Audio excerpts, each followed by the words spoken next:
Hey guys and welcome back to my channel. This is part 1 of What If Naruto was in Attack on Titan. Before we begin, don't forget to like, share and subscribe, and also go and support the author, link in description. The voice of a man speaking came from what appeared to be a large naval vessel. The man had tangled blonde hair and a beard, and wore glasses with round lenses. He was dressed in trousers, combat boots, and a jacket that identified him as a soldier. The man was speaking to a boy sleeping in a hammock.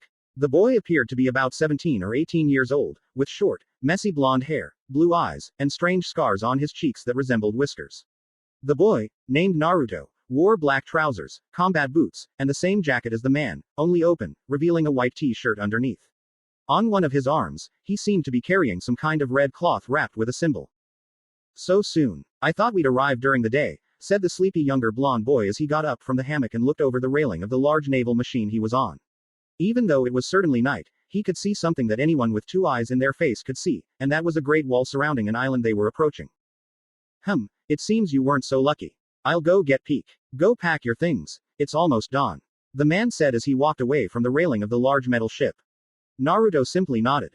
Whatever you say, Commander Zeke, said Naruto as he went and picked up the hammock that was tied between 2 metal poles on that big ship. Naruto always liked sleeping under the night sky, which is why he didn't have a room on that big ship. That, and the fact that he didn't like sleeping with the people who ran it. Naruto gathered his things and packed them in a backpack, and in a short time, as Zeke had said, the sun began to rise, making Naruto watch the sunrise from that ship while some people began to come out of the hatches and started to do their work on it. Naruto stopped paying attention to these people and looked in the direction of the island they were approaching, more specifically at the great wall that surrounded it. Upon seeing it, Naruto frowned. Hey Naruto, be careful not to fall off the boat, said a sleepy voice. She was a young woman of average height and slender build, with long, messy black hair and a relaxed, sleepy expression. She wore a white shirt, a jacket, a long skirt, and ordinary shoes. Naruto jumped slightly at her presence, but then sighed and chuckled softly. TCH, you almost scared me to death, Peak, the blonde said calmly while Peak simply laughed. Where is Commander Zeke? Naruto asked while the black-haired girl just blinked and remained with a thoughtful face. He said he'd catch up with us later and that we should put on our warrior uniforms. But I see you're ahead of me, Peak said, referring to the unbuttoned vest the blonde man was wearing. I never take it off except when I take a shower, said Naruto with a half smile while Peak simply gave him a small smile. Are you ready for this mission, Naru? Peak asked curiously, while the blonde didn't answer at the moment, simply looking towards the great wall which looked even bigger as they approached. Part of me says something bad is going to happen. And also for some reason my instincts are going crazy as we get closer, Naruto said with a frown, but Peak seemed to downplay this since she still had her serene expression. Well, a reasonable explanation is that we're getting closer and closer to the coordinates. Don't you think? Peak said with her serene smile while the blonde simply nodded. Without the two of them noticing, the ship had already anchored near the Great Wall. Without thinking twice, Naruto and Peak packed their things and, without saying a word, disembarked in front of the Great Wall. Wow, so this is the land of the demons. I expected more, said Naruto as he stood atop the Great Wall, gazing at the lush vegetation that grew on the island. What did you expect? This island is called paradise for a reason, don't you think? Zeke said, surprising Naruto, who this time didn't flinch. He simply looked at him out of the corner of his eye and noticed that he had a cigarette in his mouth. Commander, when we're a few meters away from here, I need you to do something for me, Naruto said seriously, while Zeke simply nodded at his words. *Troom. Out of nowhere, Naruto and Zeke saw a lightning bolt strike, illuminating their surroundings. Not surprisingly, they saw a 4-legged humanoid creature near the ship. The humanoid had hair, a flat face, and a large jaw. Without further ado, those on the ship began supplying the large being with provisions from barrels. Naruto and Zeke watched this without much surprise. Wow, Peak, act fast, said the younger blonde boy as Zeke nodded and exhaled a puff of smoke. We need to recover the coordinates as soon as possible, Zeke said emphatically, while Naruto simply sighed and then blinked, his eyes momentarily taking on an ethereal glow. I sense Annie, but her signal is weak. Bertolt and Reiner seem to be closer. Well, compared to Annie, I also sense Marcel, although for some reason it feels different. I also sense 2 other powers near Annie, one of them is giving me a headache, said Naruto, while Zeke didn't seem surprised by the revelation. Instead, he had a thoughtful pose. What's giving you a headache must be the power of the coordinate, the other must be the power of the Titan that was taken from us some time ago. The attacking Titan, Zeke said as he threw his cigarette to the ground and stepped on it. Naruto nodded at the revelation. Out of nowhere, the humanoid on all fours, already with a lot of equipment on its back, made a great leap which placed it in front of Naruto and Zeke who, without thinking twice, climbed onto the back of the humanoid or also called Titans. Without further ado, the four-legged humanoid Titan launched itself from the Great Wall, landing cleanly, leaving a trail of dust and a small crater where it fell. The Titan ran on all fours at an incredible speed for being so large, or rather, 5 meters tall. When they were far enough away, the Titan suddenly stopped, apparently because Zeke had given it that order. Without another word, Zeke got off the Titan and looked at Naruto, who nodded. Out of nowhere, Zeke pulled out a knife and cut his hand, causing a beam of light, similar to the one from moments before, to appear. Where Zeke had once stood, there was a massive 17-meter Titan, completely covered in hair except for its face, hands, feet, and abdomen. The Titan had long arms and somewhat thin legs in proportion to its large torso, and a small head. Without another word, the Titan looked at Naruto, who climbed into a barrel, but not before grabbing his backpack. "Good luck, warrior," said the beast Titan as he grabbed the barrel containing Naruto and threw it forcefully towards where they would soon meet. When the beast Titan said those words, the light in his once life-filled eyes vanished, and out of nowhere, Zeke emerged from the back of his neck and launched himself from the beast Titan to the quadruped Titan. With Naruto. Naruto was simply staring at his destination inside the barrel, and through the holes that served as breathing holes and allowed him to see where he was going, he saw his destination, a great wall that the islanders knew as Wall Maria. Seeing that his altitude was decreasing, the blonde boy pulled out a knife and slashed his hand. Just like with Zeke, he began to glow, and out of nowhere, before he could land, a large torso and head without arms or legs, giant, softened his fall, causing these Titan parts to smoke and disintegrate shortly after. Without further ado, Naruto realized that he had landed in a kind of ruined ghost town, Shiganshina district, and without further ado, he began to walk through the ruined town.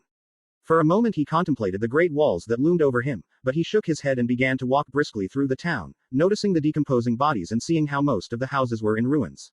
This place was beginning to give him the creeps. I need to get close enough. As I understand it, the first king of these walls enclosed his people within 3 great walls. If I'm not mistaken, I'm at the first one, so to have communication with Annie I must at least reach the second wall, which will take me days if I keep walking at this pace. But only a few hours if I use the power of my Titan, Naruto thought as he observed the surroundings, and without further ado, he took his backpack, which had always been with him since landing. Rummaging through his backpack, he pulled out 2 vials. Looking at them, he noticed each one had a label. Taking one, he put the others back in his backpack and cut the palm of his hand with a knife. He opened the small vial and poured some blood into his wound, but for some reason, nothing seemed to happen. With a sigh, he frowned and looked for another vial. He was somewhat hesitant, but in the end, he decided to try another one. Following the same process, Naruto tried again, but this time there were results. Asterisk Troom. A blinding beam struck Naruto, causing him to transform into a great 15-meter Titan with broad shoulders and an athletic, muscular body, but with almost all of his skin hardened, making him look like a completely armored Titan. Naruto in his Titan form began to run, and as he did, the plates on his legs detached, making him run at greater speed. As he ran towards the second wall, he noticed several pure Titans who ignored him, which didn't surprise Naruto at all, and he continued running towards his goal. Time skip. A few hours later. After running for hours, the blonde man found himself on his Titan's shoulder, looking out from what appeared to be a large field full of vegetation. If his calculations were correct, he was on one of the decoys of Wall Rose. Without further ado, he unpacked and made an improvised camp, then sat on the Great Wall, looking at the sky, and sighed. It seemed that night was already falling. If my calculations are correct, Peak and Commander Zeke should be here in 2 days. That gives me enough time to thoroughly study the place, Naruto thought as he looked at the night sky and couldn't help but notice how beautiful the stars were in this place. Very nice, isn't it? Said a female voice in the blonde man's head, which made him alert for a moment, but then he calmed down upon recognizing the voice. TCH, if it is, what's wrong with you? You haven't spoken to me all day. Naruto thought while frowning slightly, while the female voice said nothing for a few moments. Just reflect and admire the beautiful place where my people settled, said the female voice in Naruto's head as he simply nodded at what she said. Yes, but doesn't it make you angry that the first king of these walls locked everyone up just for the sins that people committed in the past? The blonde man thought, frowning. It certainly makes me angry at such a decision. But in a way I understand why he refused to fight. We are not the same as other humans, you must know that better than anyone. And thanks to this gift we conquered lands without any fear of reprisals, and with that we brought peace to this world. But this was only temporary. You know better than anyone what power in human hands causes, said the female voice while Naruto sighed, knowing that they were right. In a way, you're right. But for some reason, I feel like that doesn't completely justify this, Naruto whispered as he pulled something out of his backpack. It looked like a chocolate bar, which he ate. Tell me, can you sense the power of the female titan and make a direct connection? Naruto wondered, while the female voice seemed to be thinking about what he'd just said. Yes, I can sense her. She's on the first wall. I can talk to her right now if you want, said the female voice, making Naruto smile slightly. Location: Sina Wall. Wall Sina was where the upper class, royalty, and high society lived. It was the last line of defense. Walking through the streets of the walled capital, a rather short woman strolled at night. She had short blonde hair tied in a bun, with bangs covering one eye. Her face was completely serious. She wore a white hooded sweatshirt, and over it, a military uniform known as that of the military police. The girl was walking calmly when suddenly she felt as if an electric current passed through her brain. Imagine what Reiner and Bertolt felt when they sensed Aren activating the founding titan in the anime. Yo, Annie-chan, said a voice in her head, causing her to freeze momentarily, then quicken her pace and head to a private place. Is that you, Naruto? Annie suddenly thought when she noticed that no one was watching her. Her previously serious face now bore a small smile. Who else has this ability, huh? Tell me, have you found the objective of your mission yet? Said Naruto's voice in Annie's head, making the blonde frown slightly. Not yet, but we have located a titan power that was taken from us. The attack titan. As for the coordinates, it seems that the walls are publicly controlled by a false king, and the true royal family seems to have disappeared off the map, leaving no clues as to where the founding titan's power is located. However, something strange happens every time I try to delve deeper into the castle. A strange man reads my movements, Annie said as she began to walk so that no one would suspect her, since staying in one place staring into space was strange and would attract a lot of attention. I understand. Don't worry, Annie-chan, the reinforcements have arrived. Zeke and Peek are coming behind me. With their help, this infiltration mission will be over in a jiffy, and you'll be home soon. Naruto said with a smile, while Annie simply had a small, almost invisible smile on her face. I hope so. Being here longer than expected gives me the creeps.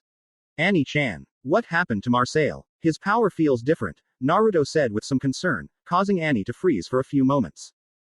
Naruto. Marcel. Annie, as much as she wanted to, couldn't finish the sentence, causing Naruto to remain silent for a while. You don't have to say it, Annie-chan, I understand. Anyway, I need you to bring the power of the attack titan.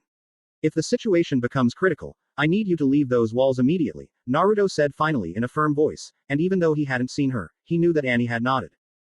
Goodbye Naruto. See you later, Annie whispered, and even that way Naruto could hear her. See you, Annie-chan. With Naruto. After ending the connection with Annie, Naruto looked up at the starry sky, feeling that something bad was going to happen, but he decided to put those thoughts aside. Tell me, how can I talk to you if you're dead?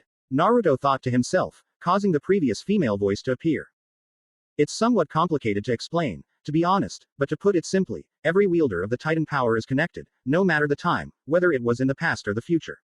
You can speak to me thanks to your blood, which allows you to see and hear the memories of this ancient power, said the female voice, making Naruto frown at the mention of blood. This ancient power didn't exist until recently. I don't know what you're talking about, said Naruto, making the female voice laugh softly. The power you possess may have only recently emerged, but that doesn't mean the fragments of that power aren't connected.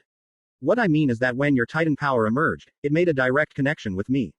Since I was the first and only one who possessed the power you have.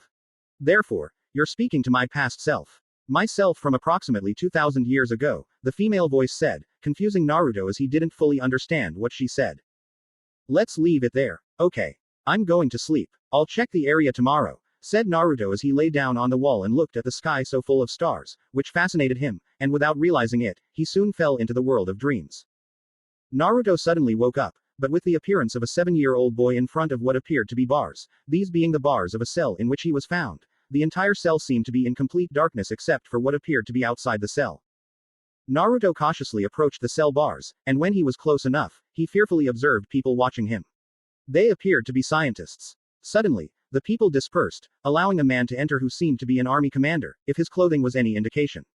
The man had light eyes, a beard and mustache, short hair, and several visible wrinkles across much of his face. Upon seeing him, the man looked at him without any emotion. So it was the only specimen that survived, huh? The man said to the scientists, who gave a nod of affirmation. Commander Magath, in fact, this was one of the first to be tested, sir. We believe that thanks to his strange combination of DNA, he was able to withstand the addition of Titan power to him, said a scientist as the one called Magath nodded. Well, I think I should be the first to tell you. But I think you've created the perfect soldier, Magath said while intently observing Naruto, who felt scared under that gaze. Besides that, sir, we are the first to create a Titan power artificially, said one of the scientists proudly, making the other scientists smile in the same way. Yes, you can masturbate each other when I leave here. As for the child, he will join my squad. He will become a warrior, Magath said this time with a smile, while Naruto, upon hearing those words, felt a warmth in his chest. The sunlight struck the face of a sleepy blonde boy, who, feeling the light in his eyes, frowned and reluctantly began to wake up. When the sun was high enough, Naruto got up and straightened his clothes. Suddenly, he looked down at the ground from atop the Great Wall and, after a moment's thought, took out one of the vials he had in his backpack. Taking a sip of the light red liquid, he grabbed his knife, slung his backpack over his shoulder, and without further ado, jumped from the Great Wall. Stabbing his hand with the knife, a blinding beam enveloped him, and before he hit the ground, Naruto once again took the form of the armored titan. When the 15-meter titan landed, a large crater was made in the ground. Not caring, Naruto began to run until he had put some distance between himself and the wall. When this happened, the armored titan took a kneeling position, causing Naruto to emerge from its neck. When he did this, Naruto fell to the ground and began to walk. If he wasn't mistaken, there should be villages in the middle of this area. With that in mind, he began to walk, hoping to find that village soon. Recognizing the area, I noticed a town to the south and without further ado, I began walking towards the town.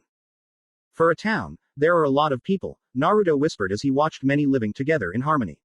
Excuse me, ma'am, what's the name of this place? Naruto asked an elderly woman who was passing by. Oh, you're not from this walled town, young man, are you? Said the elderly woman, smiling kindly at Naruto, who shook his head at her question.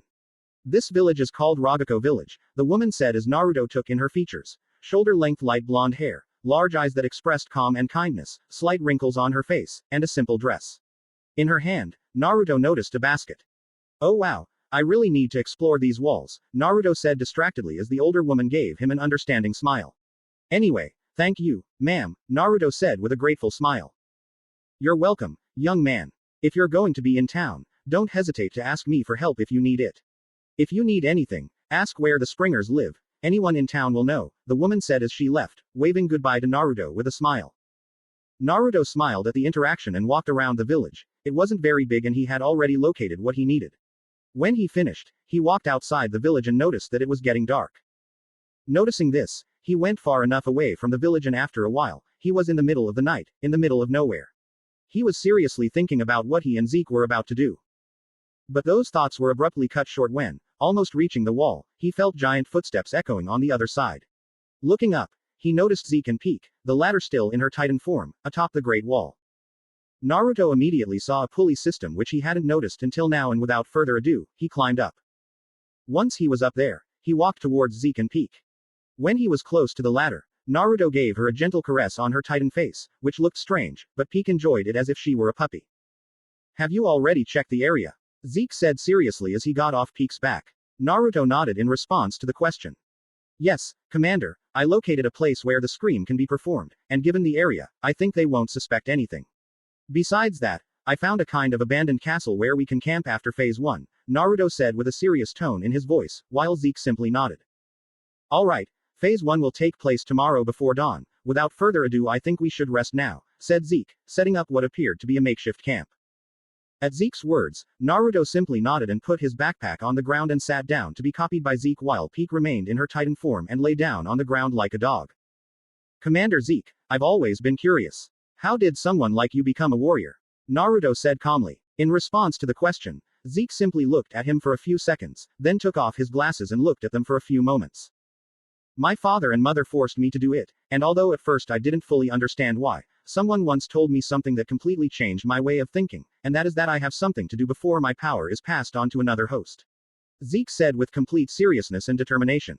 Naruto didn't fully understand the answer, and Peak seemed to have fallen asleep in her Titan form. I see. Personally I still don't know what my purpose is, well with the exception of being Marley's ultimate weapon.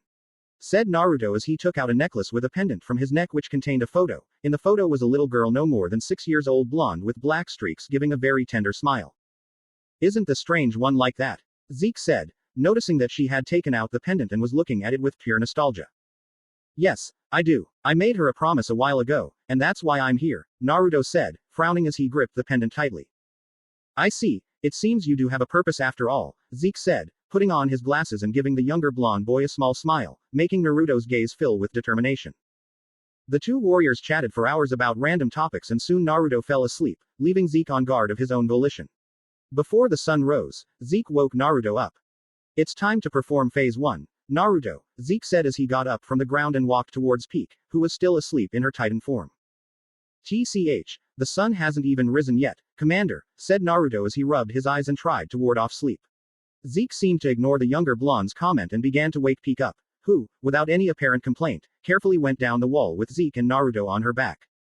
Naruto, you will place the gas bombs at the strategic points you located, Zeke said seriously, while Peak, being on the ground, accelerated her pace and soon they were already in Ragako. Upon arriving, Naruto said nothing and began to take out a barrel on Peak's back, which contained gas bombs filled with Zeke's spinal fluid. Carrying it without much effort, Naruto began to place the gas bombs at strategic points in the village. When I had finished, I timed each bomb so that it would explode in 1 hour, as it seemed that the townspeople were asleep. Having moved far enough away from the village, Naruto encountered Zeke again, who was waiting for him with Peak behind him. Everything's ready, Commander, we just have to wait, said Naruto as he climbed onto the back of the quadruped titan. Zeke, however, remained standing, waiting.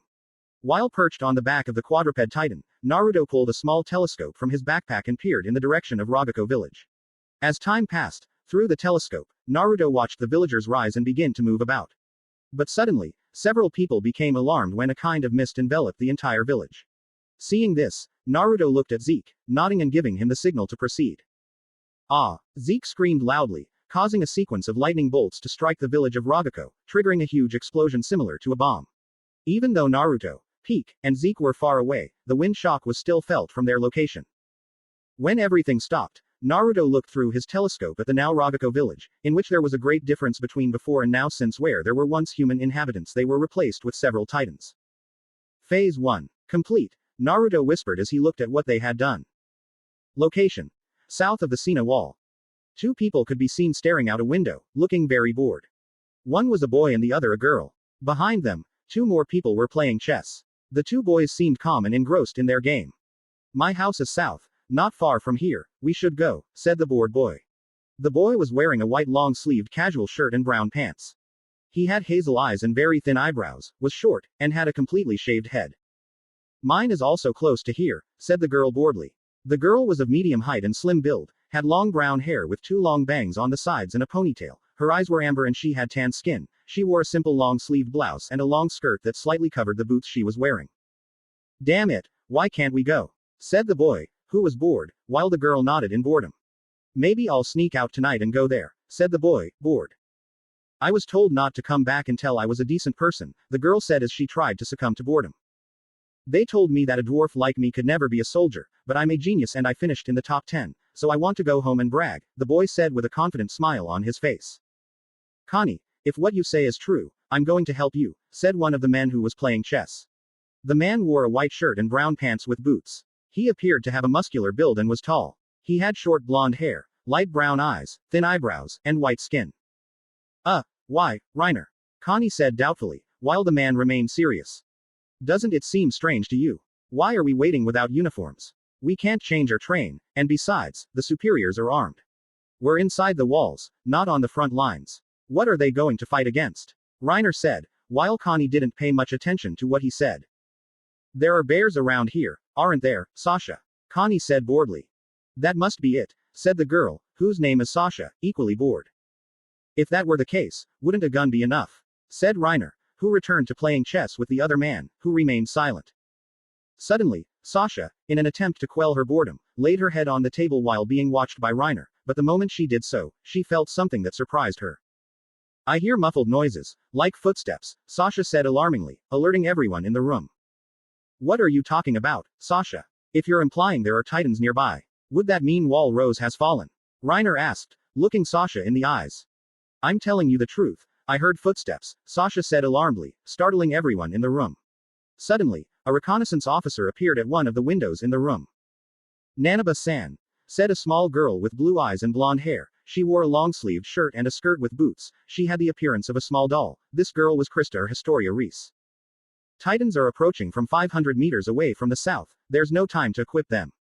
Take a horse and evacuate the nearby villages, understood? Said Officer Nanaba, who to anyone would look like a boy since his appearance consisted of short, dirty blonde hair, a thin build, blue eyes, and he wore the uniform of the reconnaissance squad. South, Connie said with a frightened expression, since that was where her hometown was located. Then they destroyed the wall, Bertolt, Reiner said to the man standing in front of him. The man was tall, with black hair and brown eyes, and wore a long-sleeved shirt with a kind of sleeveless blue jacket and brown pants with shoes of the same color. This man was Bertolt Hover. Let's go. I'm sorry, lunch is postponed, said Officer Nanaba as she used the three-dimensional maneuvering equipment to fly towards the ceiling. After preparing to leave, all the recruits and officers who were there set off on their horses with the aim of evacuating the nearby villages. We'll split up when the Titans reach the forest. We'll form 4 teams of recruits and soldiers. One will go east, one west, one south, and the last one north. Avoid combat whenever possible. Someone here knows the area, said one of the officers as the recruits nodded. At the question, Sasha raised her hand. Yes, I know a town in the northern forest. I know the area well. Connie can help too, Sasha said in response to the officer's question. At that last part, she glanced at Connie and then realized he was in shock. South. My village is south, that's where the Titans came from. I can take you to the nearby village, but after that. Let me go to my village, Connie said with shock on his face while Reiner and Bertolt looked at him in surprise. Okay, you'll be the guide for the southern team, the officer said as Connie nodded. Connie, I'm coming with you, Reiner said as Connie nodded. The southern part of the wall is the most dangerous area, that's where the Titans came from. Are you sure? Connie said seriously, while Reiner just smiled amicably. I told you I'd help you go, didn't I? What will you do, Bertolt? Reiner said with a friendly smile. After saying this, he looked at Bertolt, waiting for his answer. Me too, of course, Bertolt said somewhat distractedly as he looked at Reiner.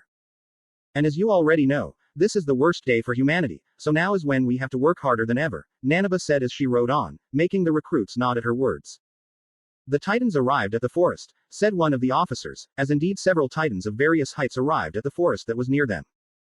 Split up. Run as fast as you can, shouted one of the officers as the recruits and other officers did as he said.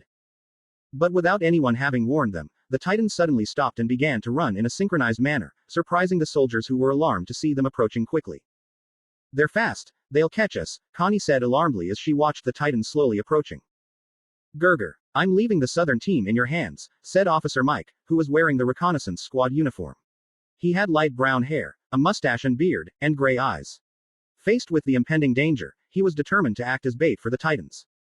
Mike-san, it's okay, let's go, said one of the officers as they left with their squad to evacuate nearby villages. Meanwhile, Mike, with the 3D maneuver gear, was trying to take down the approaching Titans, and thanks to his skill with the 3D gear, he was easily eliminating them. After hours of fighting several Titans, Mike finished off one of the last remaining ones and landed on the roof of the large mansion where the recruits had been hours before. Only 5 left, but it's time to retreat. I've bought myself enough time, Mike thought, as he surveyed the ruined mansion and the 5 remaining Titans. One was very small with an enormous head and a small torso.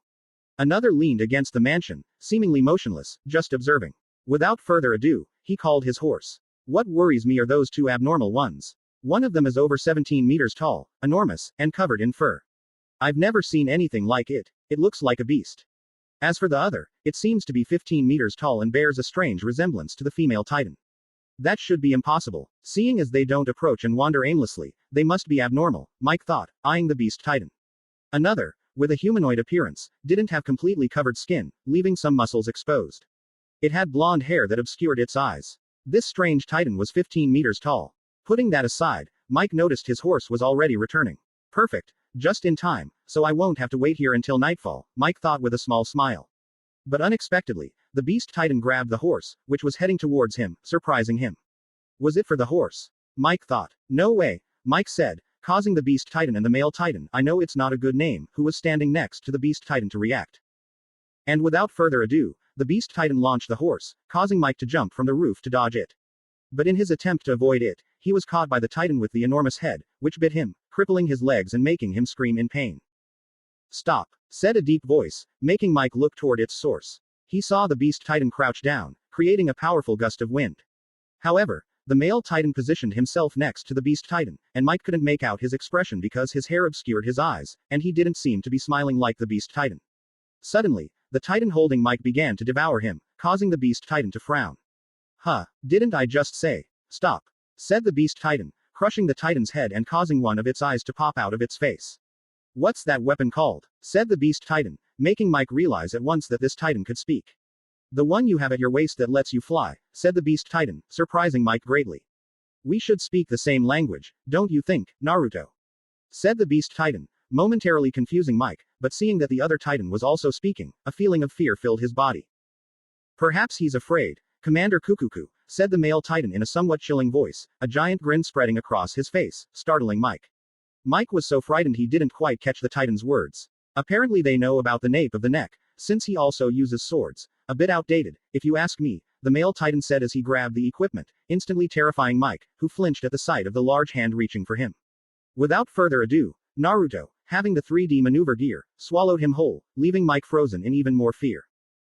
Without saying anything, the two Titans began walking away, but before they left, Mike gathered all the courage he had left and let out a battle cry in an act of defiance to confront those eccentric Titans. Oh, you can move now, said the Beast Titan, causing the other Titans present to start running towards Mike, causing him to succumb to despair. Commander, after all, I could speak, said the male Titan while ignoring the scene in which those Titans began to devour that man. Upon hearing this, the Beast Titan nodded and began to walk beside him towards the castle that Naruto had found earlier. I think it was a good idea to leave peek at the first wall, said Naruto as he took a seat by a wall while enjoying the fire. Currently, he and Zeke were in the ruins of some castle that was nearby. 3 strange Titans, it would arouse suspicion among the locals, we don't want them to activate the rumbling. Not sooner than expected, Zeke said while eating a can of herring that he had previously placed on the campfire that was there. Commander, are you sure you want to continue with this plan? Naruto said with some doubt, while Zeke simply raised his eyebrow at the question. If we want to recover the coordinates for Marley, we must follow my plan to the letter, Zeke said casually. Naruto frowned slightly at his response. I wasn't referring to that plan, Commander. I meant the other plan, Naruto said, while Zeke, this time, had a more serious look. Naruto, I entrusted you with this plan because I knew that, like me, you've lost many things because of them. Besides, to be honest, someone with royal blood like mine will be a great help, and with that, we'll finally end the endless cycle of pain we're constantly subjected to, Zeke said. Naruto said nothing more, taking a pendant from the necklace he was wearing. Looking at Zeke with determination, he nodded. I think it would be best if you rested, Commander. You'll be leaving in 2 hours, said Naruto as Zeke nodded. Naruto, on the other hand, climbed to the top of the castle to stand guard. Upon reaching the top of the castle tower, he noticed that everything was dark, as clouds obscured the moon. Undeterred, Naruto sat down on the ground and sighed. He had sensed for hours that Annie was in a state of suspended animation. Something must have happened to him for him to resort to that last measure, Naruto thought as he tried to make his power work, but nothing happened in the end. You're worried about that girl. Don't worry, her power hasn't passed to another wielder. Well, you know what I mean, said the female voice in his head. At what Naruto said, he sighed with some relief. If these locals didn't know how to destroy the crystallization, everything was going to be alright. What about the other two? Do they know where the battleship and the Colossal are? Naruto thought as he watched the clouds slowly drift across the darkening sky. I can feel them close to you, in fact. They are a few meters away from here and it seems that they are getting closer, said the female voice in his head, making Naruto nod and have a strange smile on his face. Thank you, Yumir, said Naruto as the voice in his head gave him a quick answer, and when he looked at the sky Naruto could notice that the clouds were dispersing and looking where his senses indicated and saw with a strange smile as a group of people approached on horses. Acting immediately, Naruto went down to where Zeke was and quickly woke him up, making him get ready and leave the castle, leaving Naruto alone who remained sitting at the top of the castle. Naruto smiled as he sensed that both Reiner and Bertolt had arrived at the castle, and taking the ribbon on his arm, he put it away. If he wanted to blend in, he didn't have to raise suspicions. Soon after, Naruto sensed Reiner and Bertolt entering the castle, but he also sensed another power next to them which, if he wasn't mistaken, belonged to Marcel. Who are you? Said a female voice, making Naruto look at her and carefully notice that, just like the subject from whom the weapon was taken, she possessed the same uniform. I'm Naruto. I came here when the Titans invaded my village. I thought no Titan was tall enough to get here. Thank goodness officers arrived, Naruto said with feigned nervousness, trying to deceive the officer who was there, and apparently it worked. I see. You have nothing to fear, kid. We're the Survey Corps. Killing Titans is our daily bread. As long as you're with us, nothing will happen to you, the officer said with a gentle smile, making Naruto smile a small, genuine one. Why don't you come down and introduce yourself to the others? The officer said in a friendly voice as Naruto nodded. Upon descending to where everyone else was, the officer saw that several were gathered around a campfire. Seeing them all there, she had a small smile. Naruto, on the other hand, had a somewhat sinister smile upon seeing two people whom he recognized. Guys, look, it seems someone was hiding from the Titans in these ruins. I think we may have found a survivor, the officer said, drawing everyone's attention. Reiner and Bertolt froze, utterly surprised, a sight that went unnoticed by everyone except a girl wearing a long-sleeved gray shirt, brown pants, and matching boots. She had dark brown hair and a slender build, making her appear somewhat unfeminine. This girl was Yumir, and their surprise struck her as suspicious. Hello, my name is Naruto, nice to meet you, said the blonde boy with feigned nervousness, causing Reiner and Bertolt to momentarily snap out of their shock. Nice to meet you, Naruto-san. My name is Nanaba, a member of the Survey Corps, Nanaba said with a smile, which Naruto returned. It's a pleasure as well, my name is Gerger, I must say you were very clever to hide here, said Gerger with a smile, making Naruto scratch his head in embarrassment. My name is Connie, it's a pleasure Naruto-san, I'm glad that at least someone survived this catastrophe, said Connie with a small smile which was returned by Naruto. My name is C. Krista, nice to meet you Naruto-san, tell me, are you alright? Krista said with a sweet smile, making Naruto look at her closely. He knew very well that the smile was fake, but that wasn't what mattered to him. What mattered was that this person resembled someone very important to him. Nei-chan. I mean, nice to meet you too, Krista-san, Naruto said, trying to forget the resemblance this girl had to his sister. Seeing how much Naruto was staring at Krista, Ymir decided to intervene. I'm Ymir, nice to meet you. It seems blondes are all the rage lately, aren't they? Ymir said with a mocking smile as she looked at Naruto, making Krista scold her and make a face for treating Naruto that way. At the comment, Naruto didn't say anything, he just smiled. Naruto, Reiner said, still surprised, causing Ymir to raise an eyebrow, as did everyone else in the room. Do you know each other? Ymir said doubtfully, causing both Reiner and Bertolt to snap out of their apparent shock. Bertolt was about to answer negatively, but was interrupted by Naruto. Actually, yes, we're childhood friends. Honestly, who would have thought that you guys, after being warriors, would become soldiers, huh?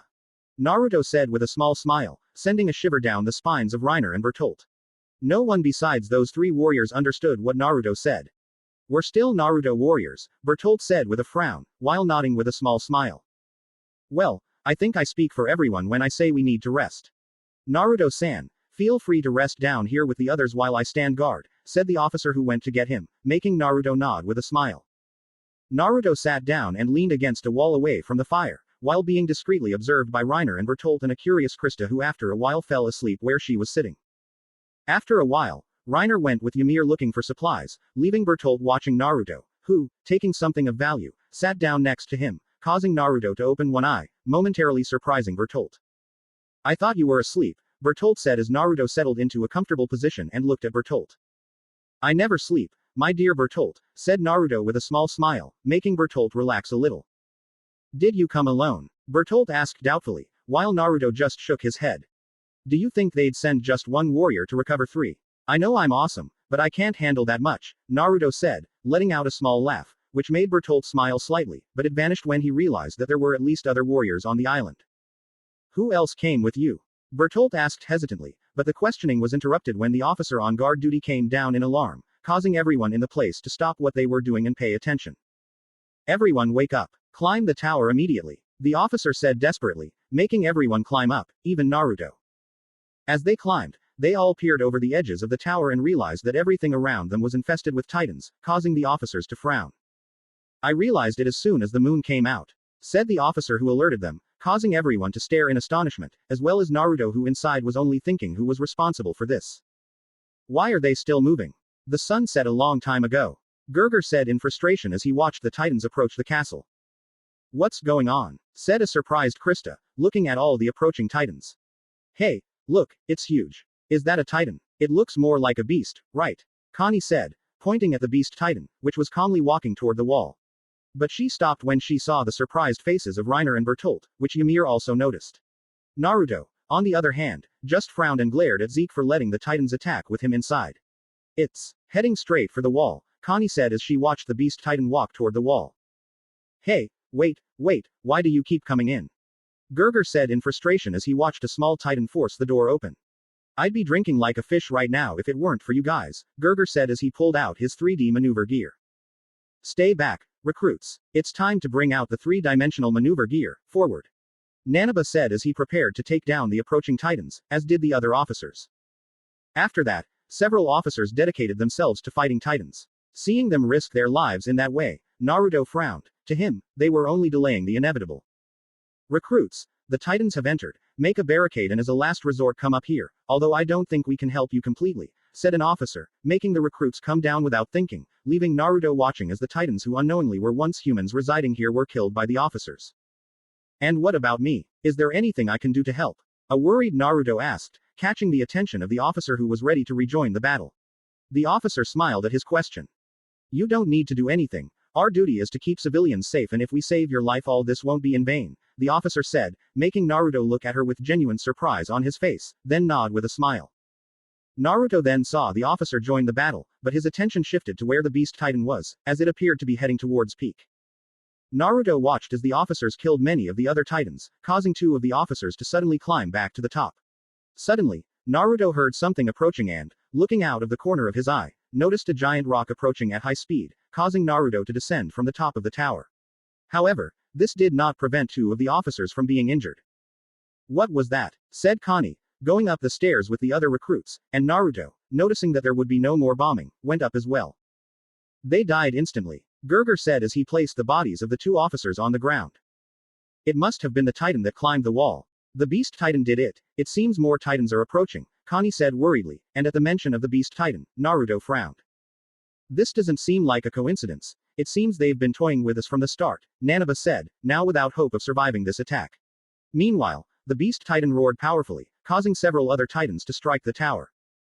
What the hell, Commander? Do you plan to kill Reiner, Bertolt, and me? Naruto thought as he felt the tower about to fall, but he didn't just think those words, he also communicated directly with Zeke. If you're in trouble, you can use your titan power and finish them off once and for all, Zeke thought, communicating with Naruto as he descended in his titan form from the wall towards peak. Naruto suddenly broke off communication upon noticing that a titan that Officer Nanaba had shot down had fallen into a tower of the castle, causing the tower they were in to tremble again. Naruto watched emotionlessly as 2 of the remaining soldiers were devoured by the titans, causing him to frown slightly. Then he saw Krista throw a rock, but Ymir stopped it. Don't do that, Krista, the tower is about to collapse and you could fall, Ymir said, grabbing one of her arms to stop her. But they're dying for us, we have to do something, Krista said, feeling powerless in the face of all the office's deaths. Naruto watched almost emotionlessly as Nanaba was eaten in front of him. It brought back a bad memory, and he simply looked away. Hey, are we just going to wait for the tower to collapse and get eaten alive? Can't we do something? Connie said, sitting down on the ground in frustration.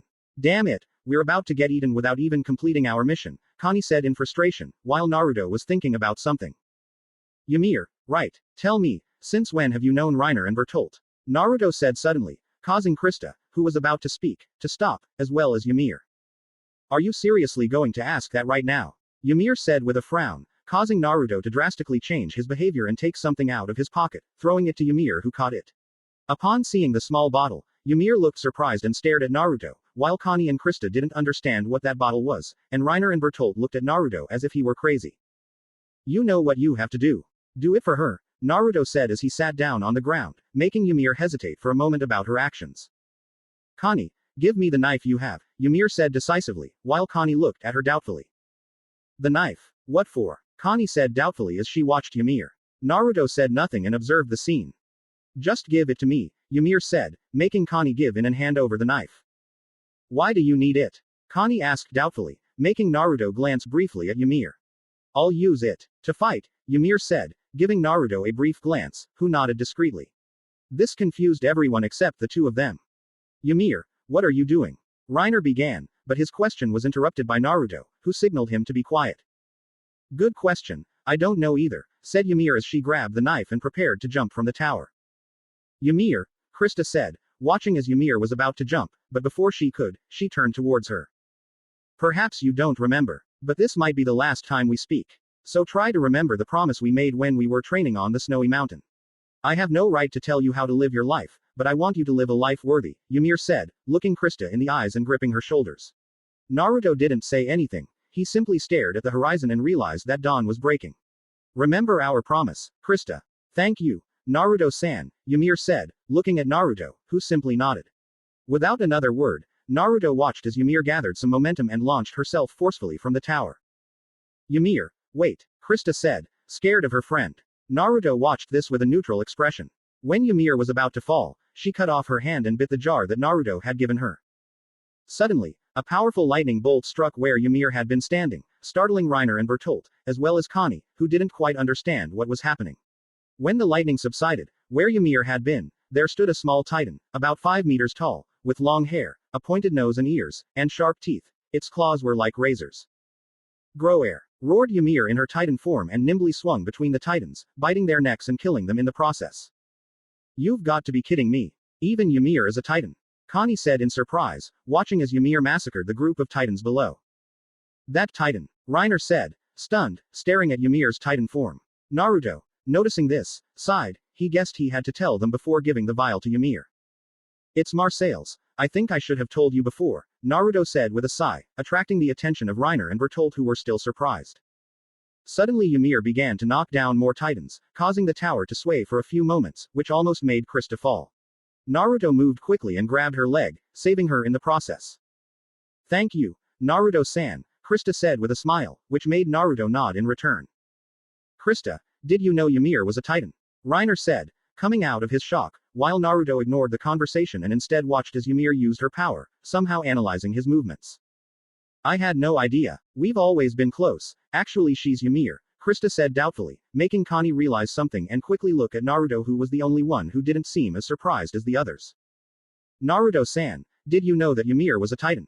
I asked because of the vial you gave her, Connie said doubtfully, frowning. Naruto didn't seem to hesitate to answer the question. No, what was in the jar was a chemical that makes animals work twice as hard. I thought it might be useful to her somehow, said Naruto as he watched Ymir lean against the tower with her claws. I see. I think I understand. You thought I could use it on her and the 3D team.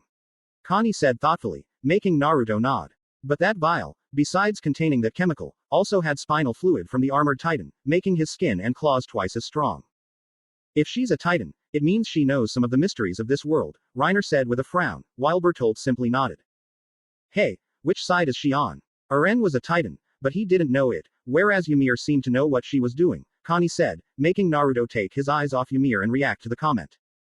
Are there more of you who can turn into titans? Naruto said with feigned surprise, making Connie nod. You're saying Ymir could be our enemy? Krista said, looking at Connie, who didn't know what to say.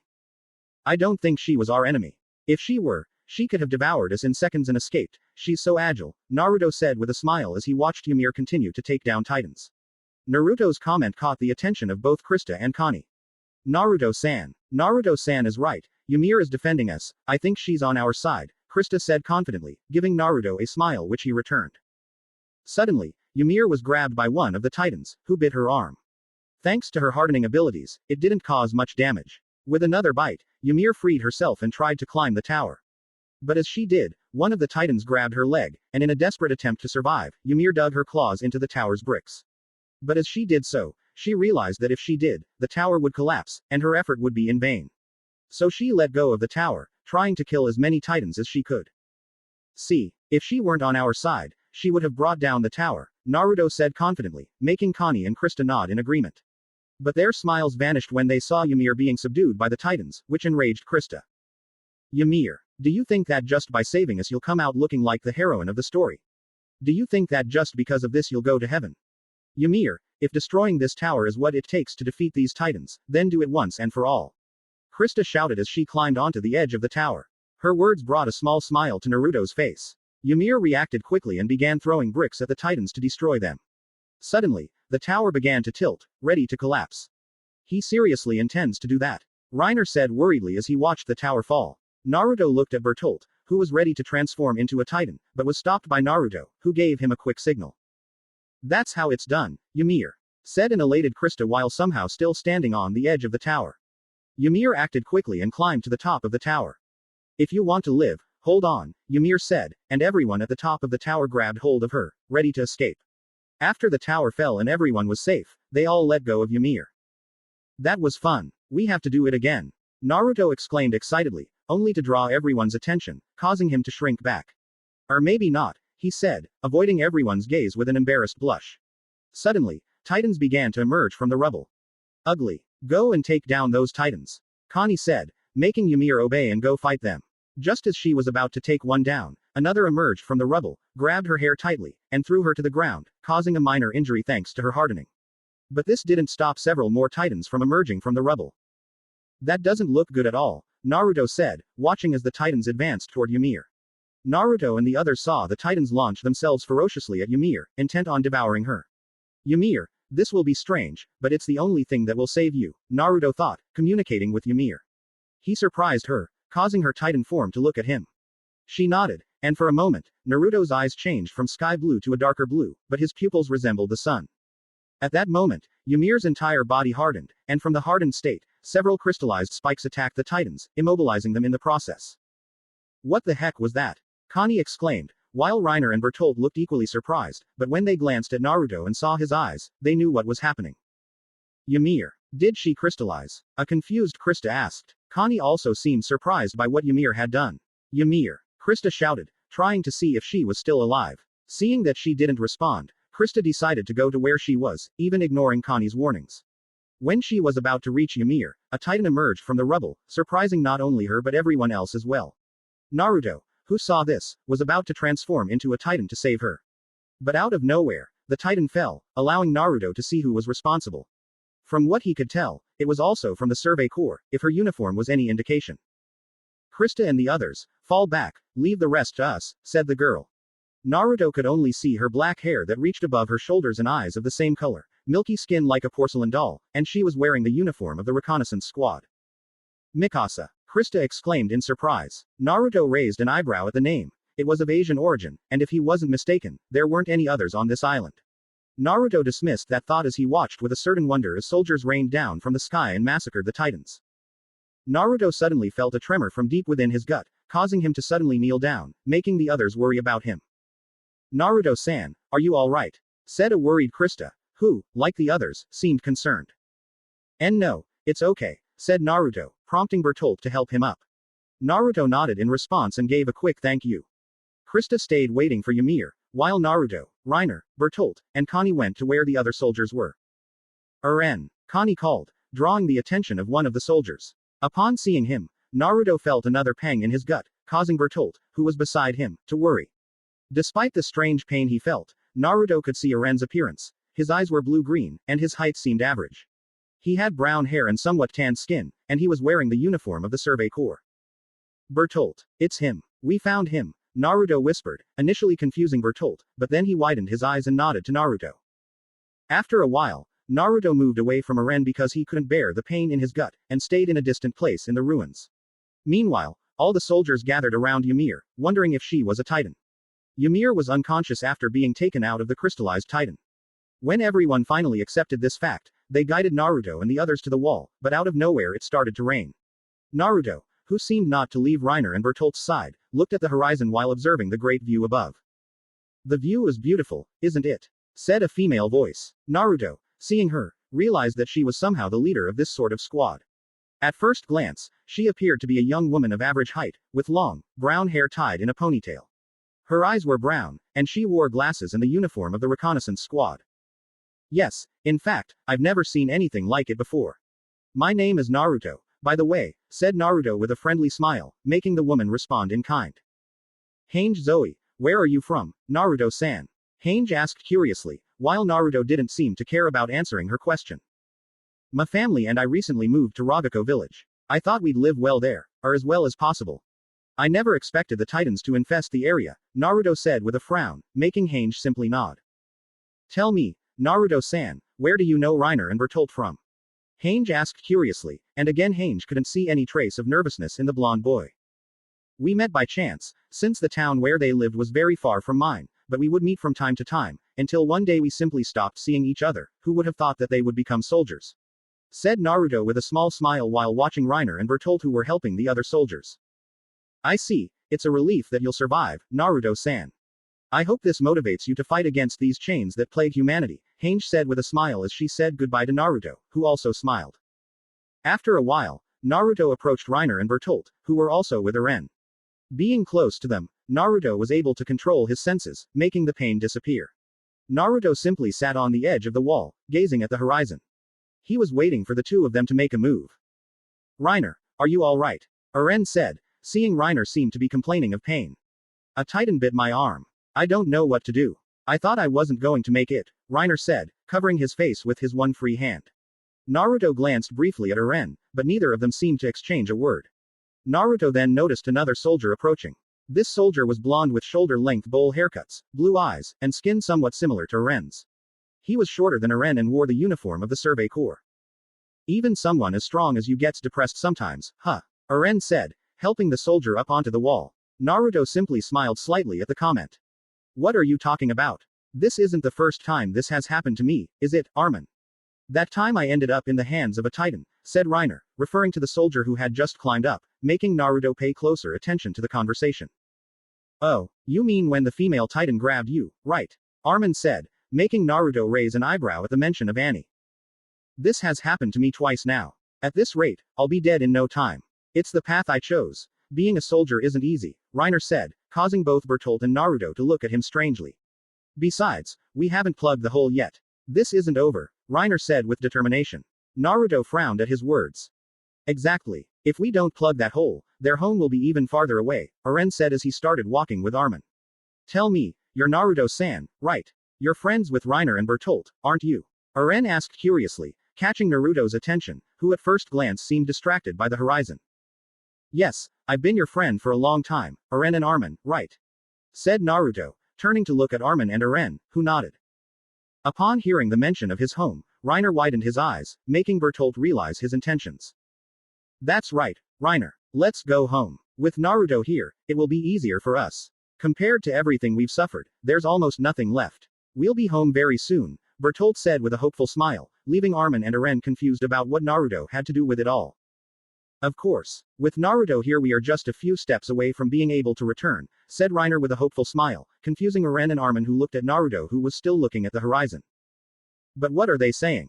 Aren said, completely confused by the words Bertolt and Reiner were exchanging. After that, Naruto saw 3 officers on horseback coming towards the wall. Ignoring the long conversation they were about to have, Naruto decided to keep looking at the horizon. It seems this place is better than Marley, Naruto thought as he continued to observe the beautiful horizon. It's time to go to Trost, Hange said as the soldiers nodded and began walking behind her. At this, Naruto stood up and stopped where Reiner and Bertolt were. Aren, can we talk for a moment? Reiner said, attracting Aren's attention, who approached them. Naruto sighed, knowing what was about to happen. What's happening? 5 years ago we attacked the walls and destroyed part of humanity. I am the armored titan, Bertolt the colossal titan, and Naruto the shifter titan, Reiner said with the utmost naturalness, causing Naruto to slap his hand against his face. Titan shifter. What nonsense are you talking about? Said Aren, looking at Reiner, who seemed very serious about what he was saying. Naruto, who still had his hand on his face, separated his fingers a little and could see Aren's reaction, making Naruto sigh with some relief. What are you doing, Reiner? Bertolt said, somewhat nervously, as he grabbed Reiner's arm. Our goal was for humanity to disappear completely, but that's no longer necessary with you here, Reiner said seriously, looking at Aren, who didn't seem to take his words seriously. Aren, if you come with us, we won't need to destroy these walls anymore. What do you say? Reiner said seriously, making Aren look even more confused. But what the hell are you saying? I don't understand anything, Aren said, frowning and thinking it was a bad joke. I'm asking you to come with us, Reiner said seriously, causing Bertolt to look at him nervously and Naruto to simply become alert for any attack. Where will we go? I can't tell you, but that's my home, Reiner said, looking at Naruto, who frowned, knowing what was coming. What do you say, Aren? It's not a bad deal. You'll avoid the impending crisis, Reiner said, trying to persuade Aren, who seemed hesitant. Hey guys, we're leaving. Armin shouted from further ahead, making Naruto notice Mikasa's face and put him on his guard. You're tired, right Bertolt? After everything you've been through it's normal that you're confused, Aren said, putting his hand on Reiner's shoulder, making Bertolt nervous, while Naruto passed something between his hands. If that's what it must be, right Reiner, you're tired. Bertolt said nervously. If what they say were true, they wouldn't ask me that so lightly, since those who did it killed countless people, Aren said with a frown, leaving Reiner and Bertolt in shock. You're right. What am I thinking? I've really gone crazy, Reiner said with a nervous smile, which made Naruto doubt his mental state for a moment. Let's go, Aren said, trying to forget the bad joke Reiner had told him. He's going to collapse, Naruto whispered, seeing Reiner's condition, which made Bertolt nervous. Of course. It's definitely because I spent so much time here. I spent 3 years surrounded by idiots. We were kids who didn't know anything, Reiner said while looking at the ground. At the last part, Naruto frowned. If we had never come here, I wouldn't have become the miserable person I am now, Reiner said with tears around his eyes, making Naruto sigh. I've already collapsed, Naruto whispered. Knowing what was coming, Naruto was ready to transform. I don't know what's right anymore, Reiner said as he removed the bandage from his injured arm. But I know that as a warrior, I must take responsibility for my actions, Reiner said, showing Aren his regenerating arm, which surprised him.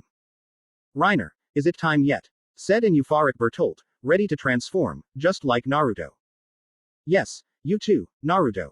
We'll decide this right now, said Reiner, ready to grab Aren, but he was surprised by Mikasa, who appeared right behind Aren and cut him with one of her blades, as well as Bertolt, who were not expecting that attack. When Mikasa went against Naruto, he effortlessly stopped the sword with his bare hand, surprising not only Mikasa, but all the soldiers behind them. You're an Ackerman, right? That ability won't work against me. But thanks, said Naruto, defending his sword and with a quick kick sending Mikasa flying, but she recovered quickly and used her 3D equipment and stayed on the wall. Bertolt, Naruto, said Reiner, giving them the signal, which made them both nod. All of this was seen by the astonished gaze of Aren, who saw how the three were surrounded by lightning, and out of nowhere a great lightning bolt fell on the position of Reiner, Bertolt, and Naruto, causing Aren to be thrown back a little, and the other soldiers as well, since 3 titans rose up in front of them.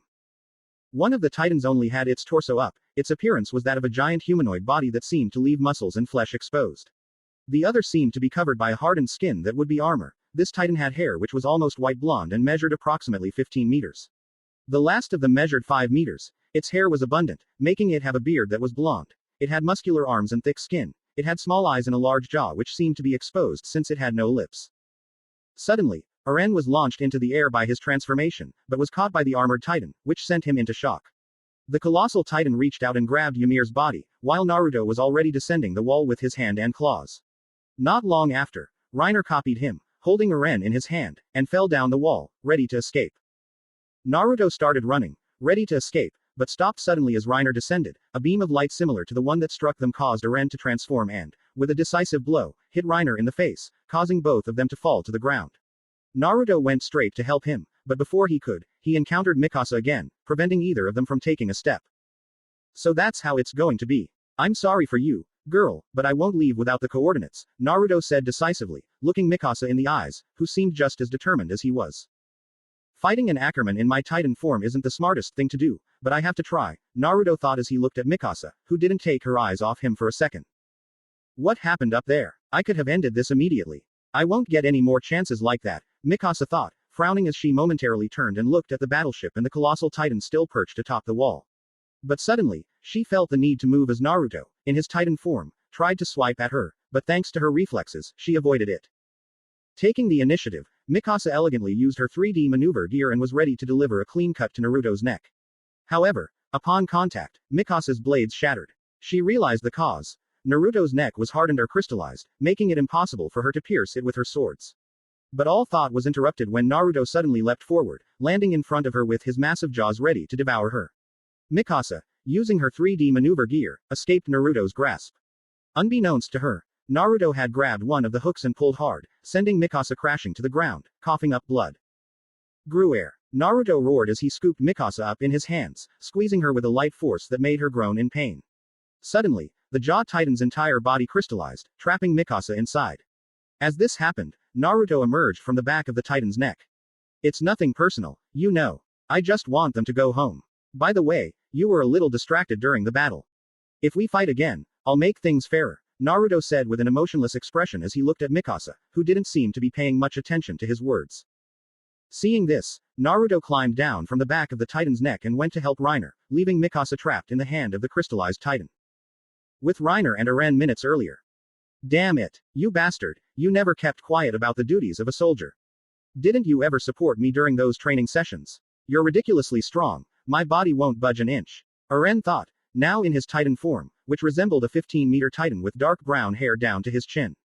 His eyes were the same color as in his human form, his nose and ears were pointed, his teeth were practically daggers arranged in 2 rows, and he had skin all over his body and considerable muscle mass.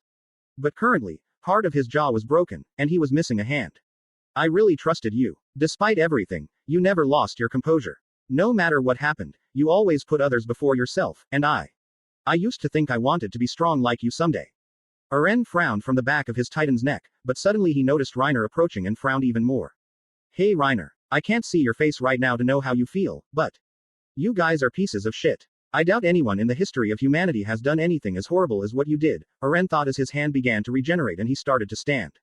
Scum like you shouldn't be allowed to live, Aren thought as he began to rise with determination. I'm going to massacre you. Aren thought furiously, throwing a powerful punch at Reiner's face, but it was useless since Reiner didn't seem affected and with twice the force, Reiner punched him so hard that he sent him flying.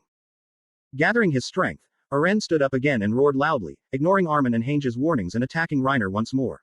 Everyone thought he would fail, but as soon as Reiner tried to counterattack, Aren used Reiner's strength to create a hold, causing him to fall to the ground along with him and injuring him in the process.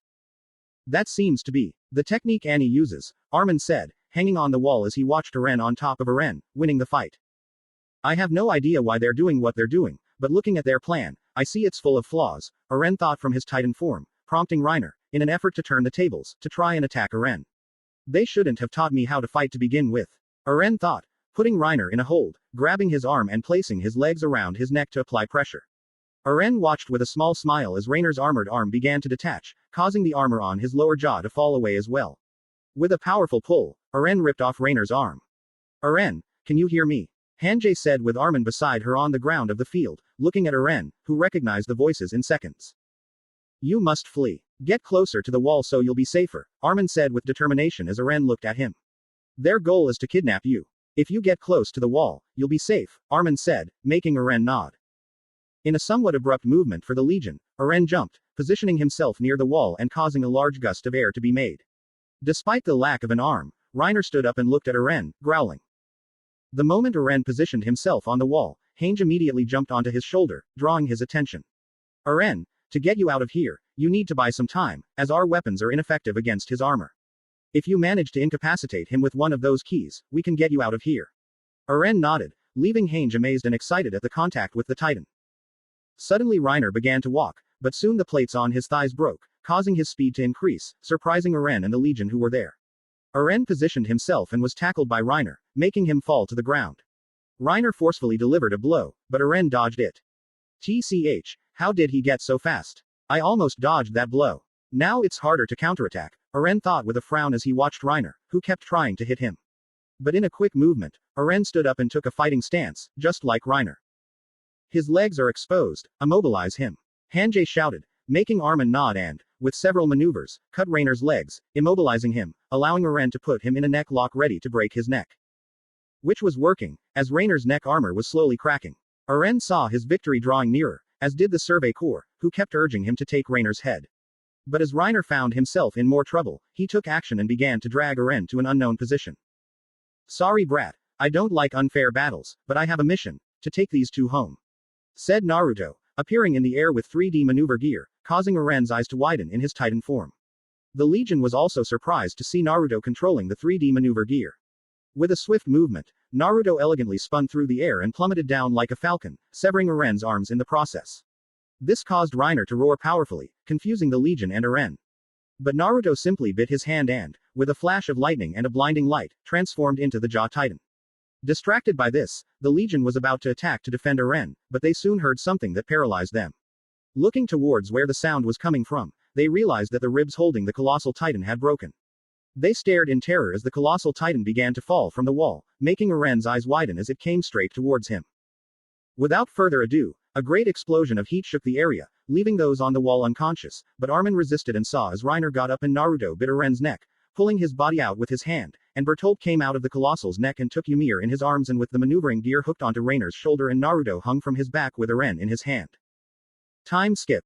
Several hours later. In a large forest with giant trees that filled a large area there were 5 people, 3 of them were on branches above, and the other 2 were below, one was unconscious and the other was simply looking at the 3 people above. They're not going to give an explanation about this, Yumir said sarcastically as parts of her body slowly regenerated. Reiner looked at her with a raised eyebrow at the comment, while Bertolt and Naruto simply ignored her for different reasons. Oh, Aren. You're awake, Reiner said, noticing that Aren had woken up and was looking at the three people on the other branch of the big tree with a stunned expression. But this was replaced with a certain fear when he noticed that his body was missing limbs. Hey, what happened to my arms? Aren said with some concern, making Ymir look at him. Aren, look, we're in the same boat.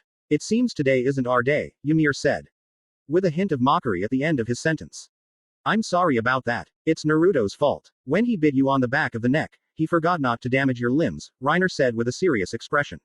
This caused Aren to frown at him, and then glance at Naruto, who simply gave him a sidelong look as if he didn't care.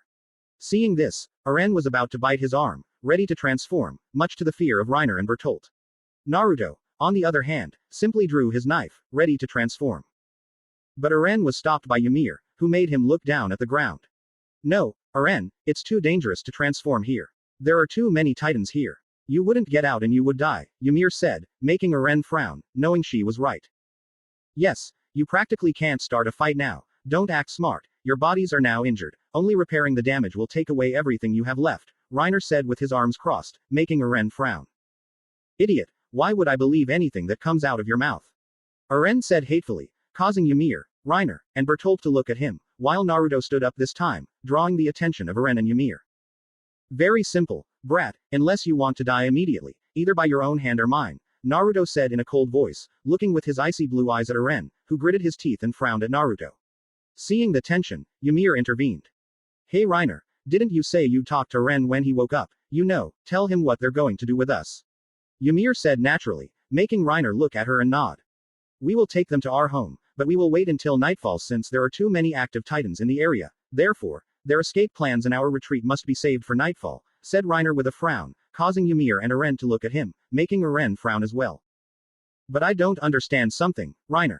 Why didn't you just go like the armored titan all the way home? Did you get tired and decide to take a break? Ymir said, the last part sarcastically, making Aren thoughtful. I'll leave that to your imagination, Reiner said, arms crossed and frowning. But wait, couldn't the titans in the castle move at night? Ymir said doubtfully, making Reiner simply shake his head. No, these titans are not the same as those in the castle. You, more than anyone, should know that, Reiner said, making Aren look at Ymir with doubt. Naruto, the essence has already been assimilated. It's weaker than the original, but it will do, said Ymir Fritz's voice in Naruto's head, making him simply nod, but his concentration was disturbed when Ymir called his attention. Hey you blondie, tell me what your relationship is with these two idiots. Ymir said with a hint of mockery, making Aren pay attention to the question. Ymir, right, you know what a warrior is, I suppose. Naruto said, making Aren look confused, while Ymir simply nodded. Well, in the warrior hierarchy, the one with the most power wins. I'm second in command, I'm his superior, Naruto said with an emotionless expression, causing Ymir's eyes to widen, and Aren didn't quite understand what he meant.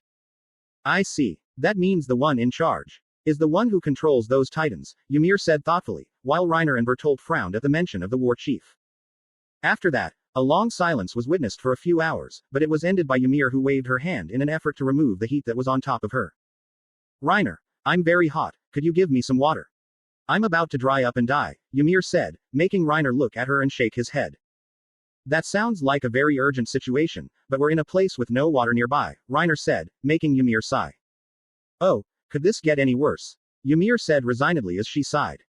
That reminds me, ever since those titans appeared yesterday morning, we've been lazing around, unable to eat or sleep, Reiner said, drawing everyone's attention.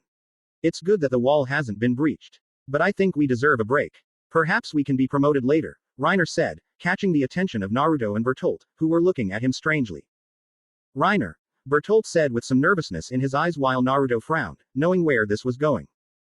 Think about it, we deserve it. After everything that happened, our performance was great. I could argue that we only did our job as soldiers, but I think we deserve it, Reiner said, making Naruto frown and Aren look surprised. Hey, Reiner, what the hell are you talking about? Ymir said, not understanding what Reiner meant, since somehow his actions did not match his words. What are you talking about? I mean, shouldn't we be asking for a promotion right away? Reiner said casually, making Bertolt simply lower his head.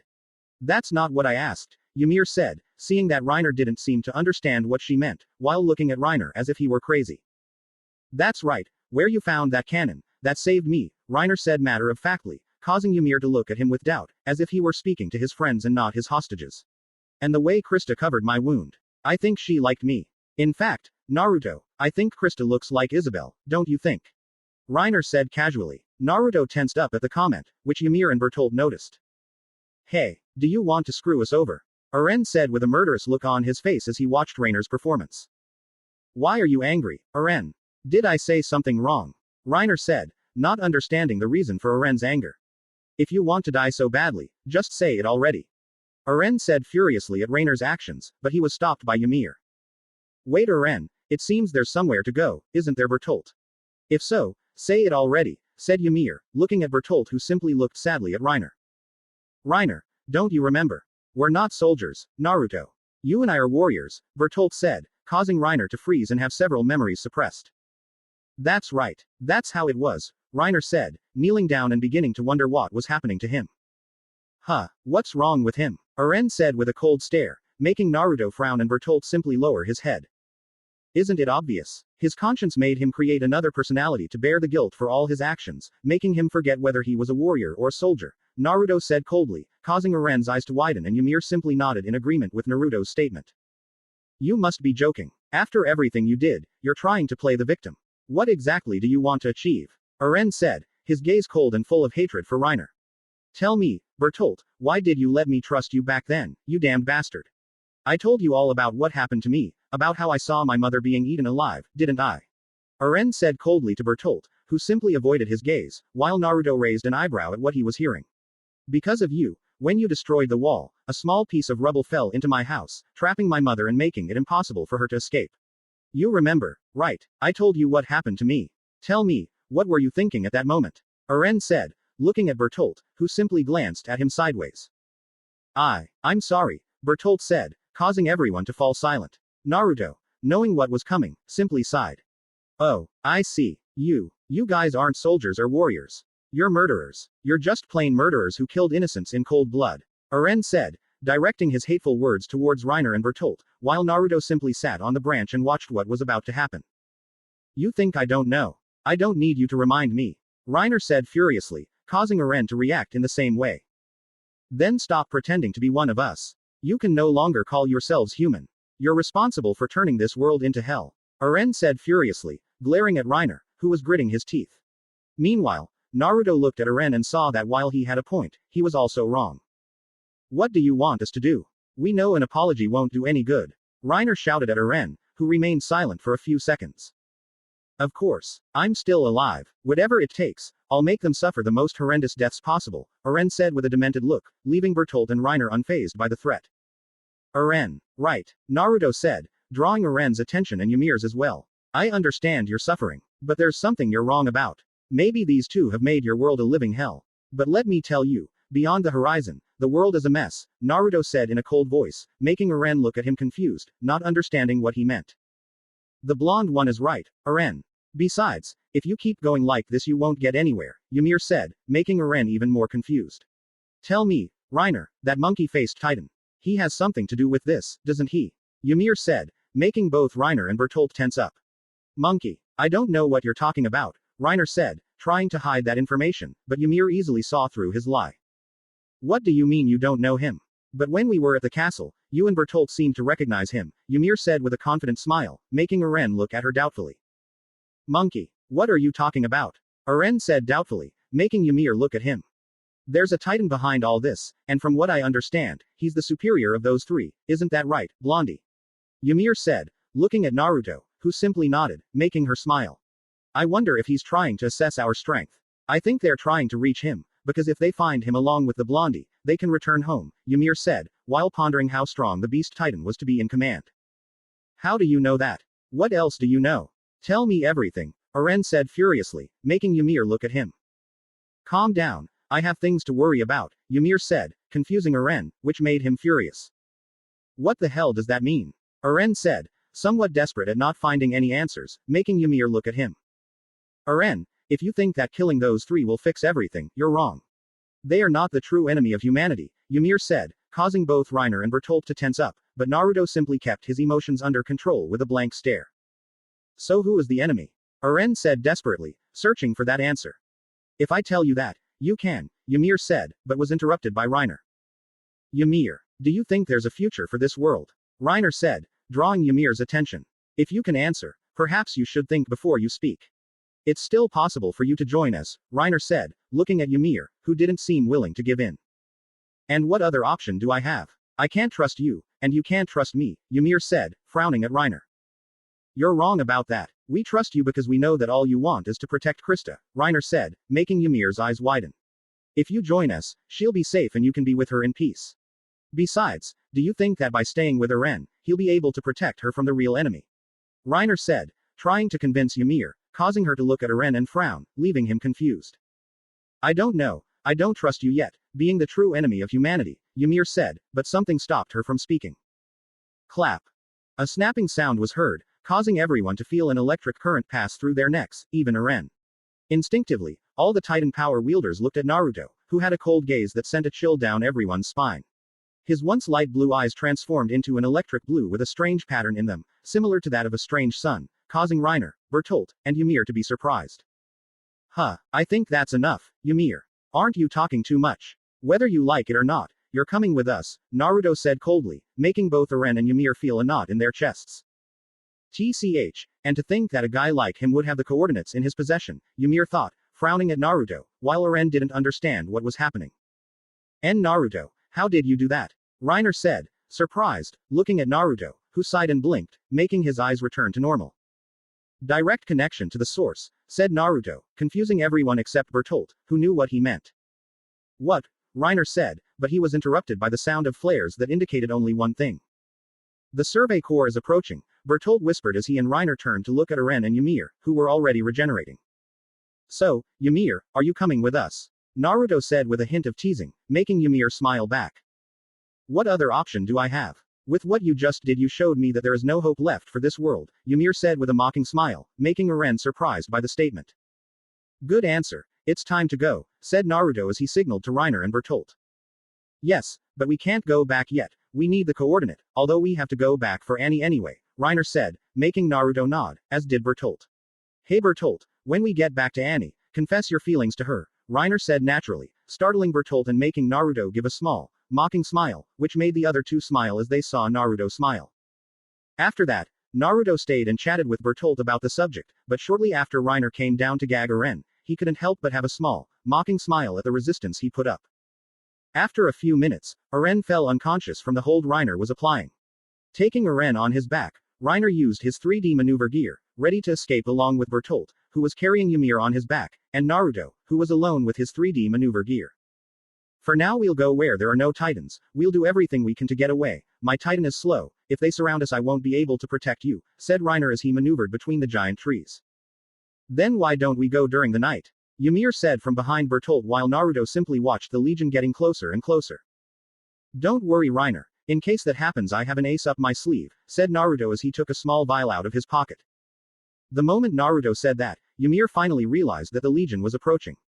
Reiner accelerated his pace as he saw that they were getting closer even faster. Reiner, Krista is with the Legion, let me go find her, Ymir said desperately, making Reiner look at her. What? How can you know? Said Reiner as he tried to go even faster, while Naruto remained alert for any attack. I know she's coming. She's so good she can be foolish, Ymir said desperately, making Reiner frown. Even if that were the case, it would be impossible to go after her. It would have to be another time, Reiner said as he continued maneuvering among the trees. Bertolt, let her go for her friend's sake, the result will be the same anyway, Naruto said with a cold stare, causing both Reiner and Bertolt to be surprised, and Ymir to give him a look of gratitude. The moment Naruto said those words, Bertolt let go of her and with a knife, Ymir transformed into a Titan. After looking at Naruto for a few moments, who nodded, she proceeded to climb the trees, ready to head towards the Legion. Don't you think you're giving Naruto too much freedom? Reiner said with a frown, while Bertolt simply remained silent. No, the result would have been the same, her threatening us and us giving in, Naruto said, while Reiner simply looked at him, knowing he was right. And devouring her isn't an option. I can't consume Titan powers, and you aren't allowed to wield more than one power at a time, Naruto said as he sat down to wait for Ymir. Some time after Ymir left, Naruto could hear some movements among the trees. Here comes Reiner, said Naruto as Reiner simply nodded and jumped from the large branch and with a knife cut his hand causing a blinding light and a beam to hit him, transforming him into the armored Titan. At that moment, Reiner began to run in his Titan form, while Bertolt, who was carrying Aren on his back, and Naruto hooked onto his back with the 3D maneuver gear. With a jump, Ymir in her Titan form hooked onto Reiner's back, ready to escape. Shortly after they escaped, Naruto could see the Legion with horses coming behind them, and behind them came Titans, making Naruto frown. But his attention was drawn to Ymir as soon as she opened her mouth and with her hand pulled Krista out of her Titan form, making Naruto look at Krista and see that she was completely covered in saliva. Ymir, that was disgusting, said Naruto as Ymir glanced at him and simply ignored him, but shortly after saying that, Krista opened her eyes and looked Ymir in the eyes of her Titan. Ymir, Krista said as she watched Ymir emerge from her Titan, choking, causing Naruto to frown at her. Krista, not Historia, I'm sorry I devoured you like that. You must be angry with me, Ymir said between gasps, making Bertolt pay attention to the conversation as well as Naruto. Ymir, what are you doing? Did we come to rescue you and Arenda? Historia said, I'm not going to call her Krista again, but she was interrupted by Ymir. I don't need rescuing. Just don't interfere. I'm going with Reiner, Bertolt, and Naruto-san. You're coming with me. I want you to, Ymir said without looking Historia in the eye, while Historia stared at her in surprise. There's no future inside the walls, Ymir said, making Historia gasp at that statement. Look, Historia, the outside world isn't as bad as you think. No one will tell you that you'd be better off if you'd never been born, Ymir said, lowering her head, making Historia look at her as if she were crazy. Of course the Titans aren't going to say that, they'll be busy trying to eat me, Historia said hysterically in response to what Ymir was saying. They may have one or two flaws, nobody's perfect, Ymir said, making Historia look at her as if she were crazy. Ymir, nothing you say or do makes sense. Tell me, did Reiner or Bertolt threaten you? Historia said, causing a long silence to fill the air, which was broken by Naruto's voice. Actually, I was the one who did it. She possesses something that belongs to us, so she'll come with us whether you like it or not, Naruto said coldly, making Historia frown at him. Naruto-san, I didn't think you were an enemy of humanity, after you helped us at the castle, Historia said with some sadness, making Naruto hesitate to see her like this since she reminded him of his beloved sister. Historia, if you think we're the bad guys here, you're completely wrong. There are no good or bad people in the world. To some, I might be a hero, but to others, I'll be a monster who doesn't care about anyone else to achieve his goal. After all, I already know where I'll go when I die, Naruto said, causing both Ymir and Historia to look at him, one with surprise and the other not knowing what to say. Shortly after saying that, Aren began to awaken on Bertolt's back. Naruto suddenly saw the Legion approaching and ready to climb onto Reiner, but Ymir stopped them. However, she was immediately injured in one eye by Mikasa, who was ready to finish her off along with everyone else to get Aren back. While in the air, she was going directly towards Bertolt, but he acted quickly and moved so that Reiner could protect him with his arms around his neck, making it impossible for Mikasa to penetrate the armor of Reiner's arms. But when she tried to attack the armor, she had to dodge an attack from Naruto, who, with the 3D team, had dodged the attack and drew his swords ready to attack her. But she responded in kind, clashing swords with him, making the two struggle to gain pressure. I'm sorry about what happened a few hours ago, I didn't mean to steal your maneuvering gear, Naruto said with a mocking smile, making Mikasa frown, but she immediately dodged a swipe from Ymir. First I'll have to finish off Ymir before I can kill him, Mikasa thought, ready to finish off Ymir, but she was stopped by Historia. Stop, Mikasa, don't hurt Ymir, Historia said, trying to calm Mikasa, who didn't seem at ease. Which side is she on? I'll kill anyone who gets between Aren and me, Mikasa said, stopping her attack on Ymir. Upon hearing those words, Naruto couldn't help but smile mockingly. Are you his girlfriend? Wow, that explains all the insistence, Naruto said mockingly, causing Mikasa to turn her attention to him, making Historia think that Naruto was either very strong or very stupid.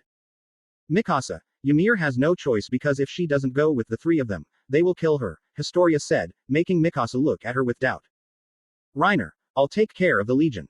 Keep protecting Bertolt. I'll use that, Naruto said with a frown, making Reiner nod.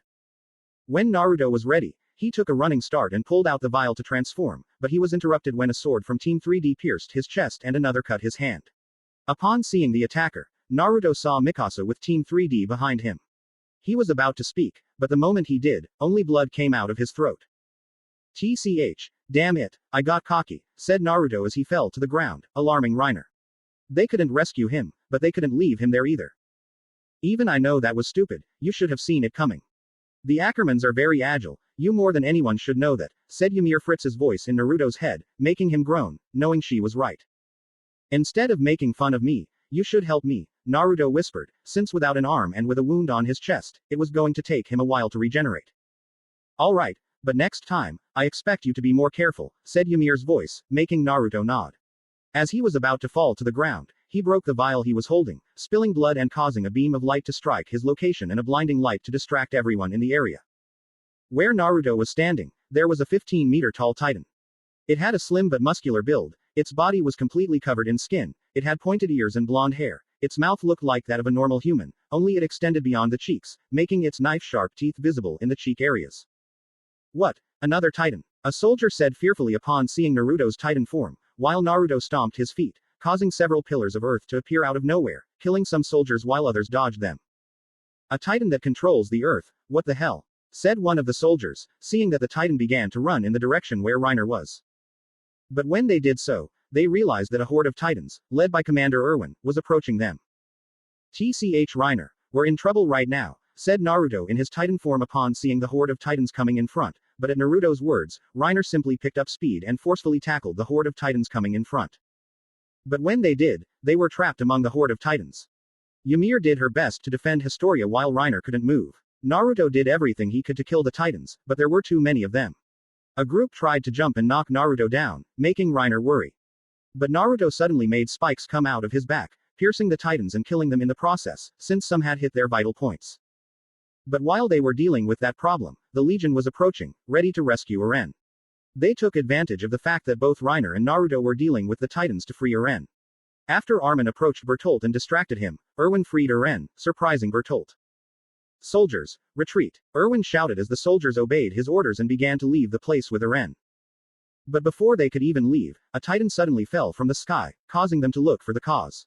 Upon seeing it, they saw that both Reiner and Naruto had begun throwing titans at it, injuring several soldiers, including Aren and Mikasa.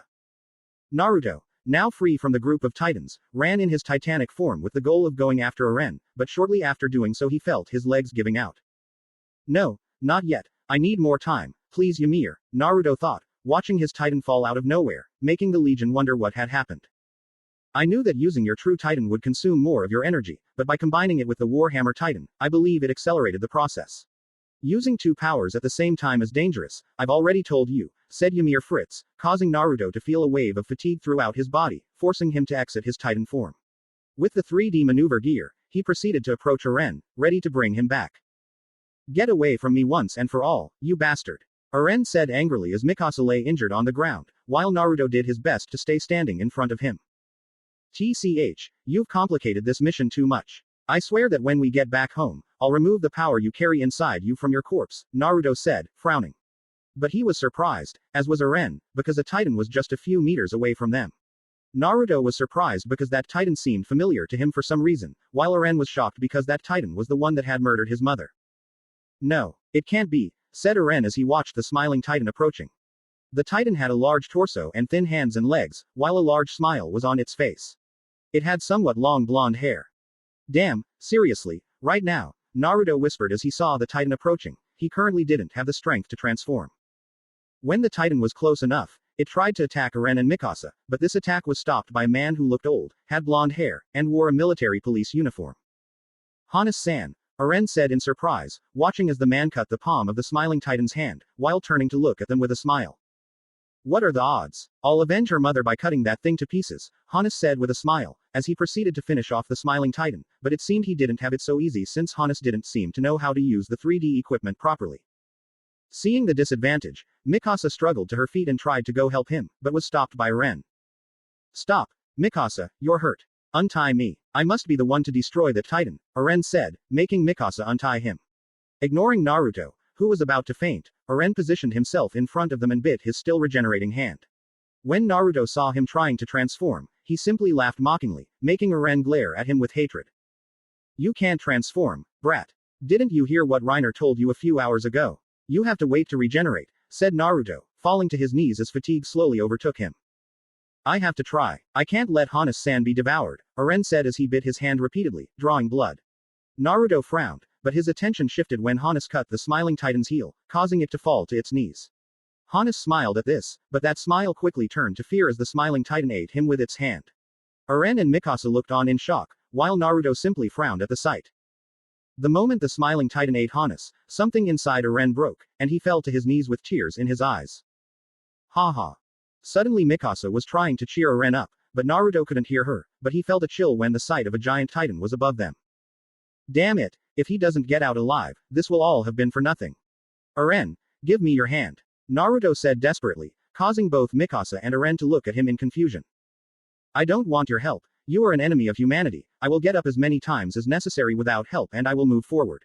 Shouted Aren as he faced the smiling titan, and when it was about to grab him, Aren mustered his courage and punched the palm of his hand. Clap. The sound of a fist hitting flesh echoed, sending electric shocks down the spines of Naruto, Reiner, Bertolt, and Ymir. Suddenly, as if by instinct, Aren stretched out his arm, and a titan that had been watching them attacked the smiling titan. Then, all the titans in the area joined in the attack. After that, Naruto and Aren, with Mikasa on his back, escaped along separate paths. Naruto didn't have the strength to fight Aren in his current state, and even less so with the active coordinate in Aren. Why are those titans eating him? Mikasa asked, puzzled, looking at Aren's back. While they were trying to get away, Reiner came along with Bertolt on his shoulder and Naruto, who had gotten involved with Team 3D along the way. I can't believe it, how could things have ended up in the worst possible scenario? We have to go home. I can say that with certainty. Aren, you are the last person in the world who would have that power, Reiner thought as he looked with some fear at Aren, who, upon seeing them, was filled with fury. Don't come any closer. I'll kill you all, Aren said furiously, causing the titan holders present to feel a shock once again. Damn, if this keeps up, some of us might not make it out alive, Naruto whispered as he watched the titans obey Aren and prepare to attack them. Taking advantage of the distraction, Aren and the Legion escaped, leaving Reiner, Naruto, and Bertolt trapped. Commander Zeke, answer me, I need your help, said Naruto, trying to start a conversation with Zeke. They were being easily overrun by the titans, but in an act of help, Ymir came to their rescue, defending Naruto and Bertolt, who was very scared. What's wrong, Naruto? How's the mission going? Zeke said calmly, but Naruto didn't have much of that right now. Things have gone to hell. Your brother has the coordinate in his possession and we're trapped by a bunch of titans. Lend me your power, Commander, said Naruto, making Zeke give an affirmation, causing Naruto to form a link with Zeke's titan power. Ah, Naruto shouted loudly, making Ymir curious and looking around, but nothing seemed to be happening. Suddenly, several titans appeared on the horizon, frightening Bertolt and Reiner, who didn't understand what was going on. Don't worry, they're reinforcements from the commander, Naruto said while maintaining the link between Zeke's power and his own. A short time later they got rid of the titans. Naruto fell asleep on Reiner's shoulder, while Bertolt held him and Ymir remained in her titan form. After long hours, Ymir could see on the horizon a wall on which stood a 17-meter titan almost completely covered in hair. She recognized it instantly. The titan was in a meditative pose, while Bertolt and Reiner smiled at the sight of a familiar face. I thought they would devour the warriors. I see that Naruto gave his best, said Zeke, emerging from the back of his titan, while Naruto slowly awoke. Commander Zeke, we found the coordinate and the attack titan, and we recovered the power of the jaw titan, said Reiner, emerging from the back of his titan's neck. He already felt exhausted from being in his titan for so long, while Ymir also emerged from her titan.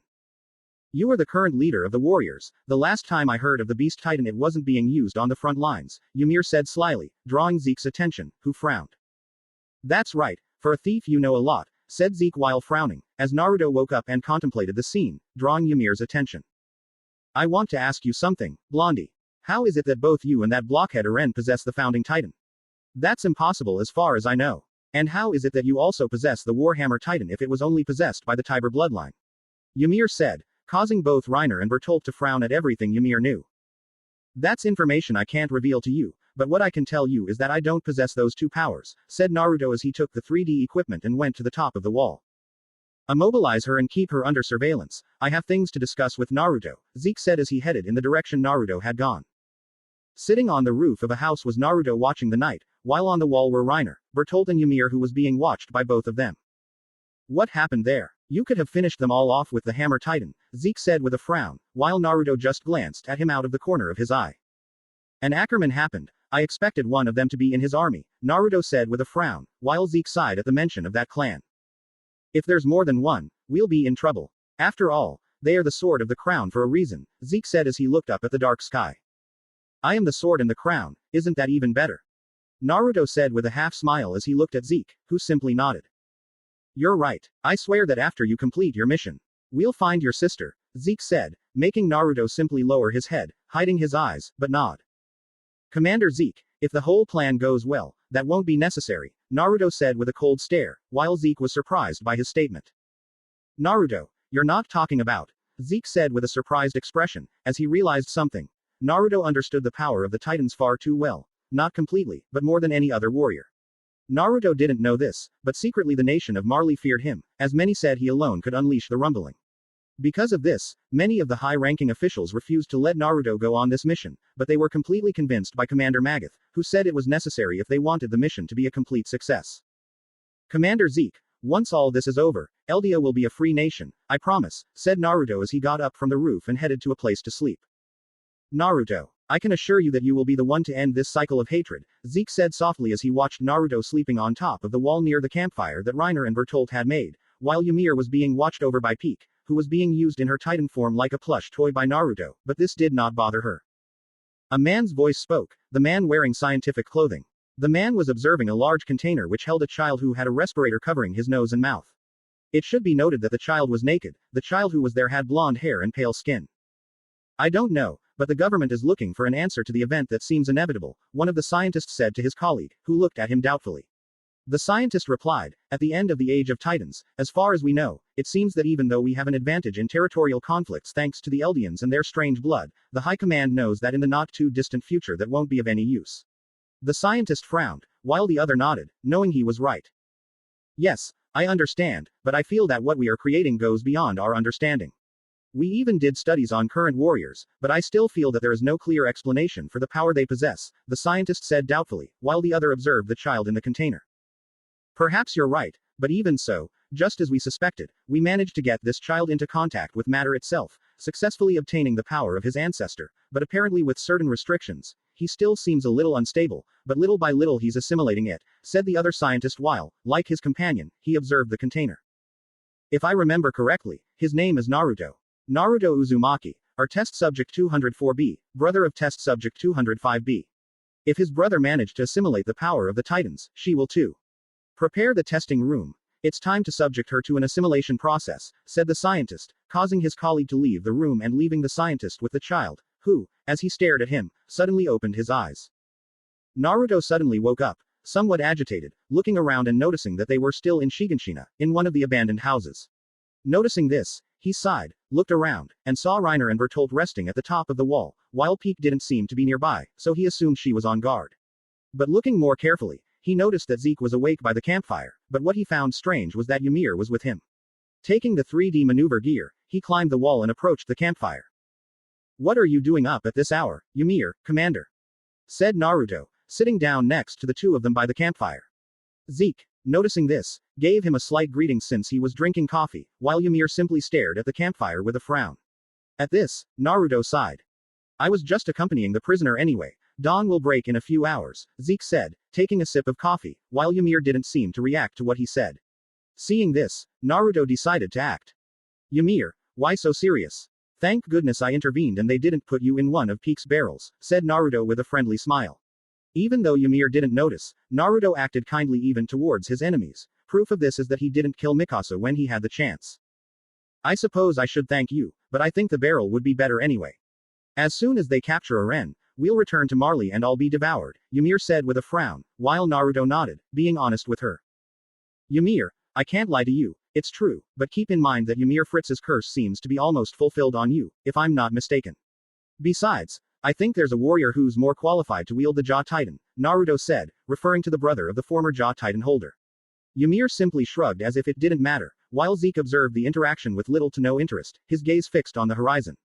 Ymir, I want you to do me a favor and take my hand. I want you to see something, Naruto said, extending his hand to Ymir, finally drawing Zeke's attention to the blonde boy's actions. Okay, but I don't know what you gain from this, Blondie, Ymir said as she took Naruto's hand. She felt an electric current course through her body and saw a series of vivid images representing the memories of her ancestors, causing Ymir to involuntarily shed a tear. But what surprised her was that for brief moments she could see Naruto's memory, leaving her with a look of astonishment and doubt. You are the true second coming of Ymir Fritz, Ymir said, surprised, while Zeke looked at her strangely at what she said. No, not really, I'm just someone who should never have been born, said Naruto as he withdrew his hand from Ymir's touch. She continued to look at him in surprise, but after a few moments she seemed to understand things. Ymir was going to ask him something about what she saw in her memories, but she was interrupted because without her noticing the sun had already risen and Reiner and Bertolt were approaching. "Good morning Naruto, Commander and Ymir," said Reiner, looking at the group, while they responded with a greeting or a nod. "Good morning to you Reiner and to you too Bertolt. I need a favor from you. I need you to give me the coordinates of the sites where there is gas for the 3D team up to where several bases should have been left in what are now ruins, right?" said Naruto while Reiner and Bertolt nodded, but before anything else could happen Reiner asked something that made several of them tense. "Commander, I want to go rescue Annie along with Bertolt," Reiner said seriously, causing Zeke to look at him in the same way and Naruto to frown, knowing that what he said was necessary but imprudent at this moment. "No, if we attack directly now, we will be defeated since they are in terrain we don't know, or rather, that Naruto and I don't know, and from what we know it is well guarded by several soldiers. I won't risk losing any more warriors on this mission," Zeke said seriously, but this did nothing to calm Reiner.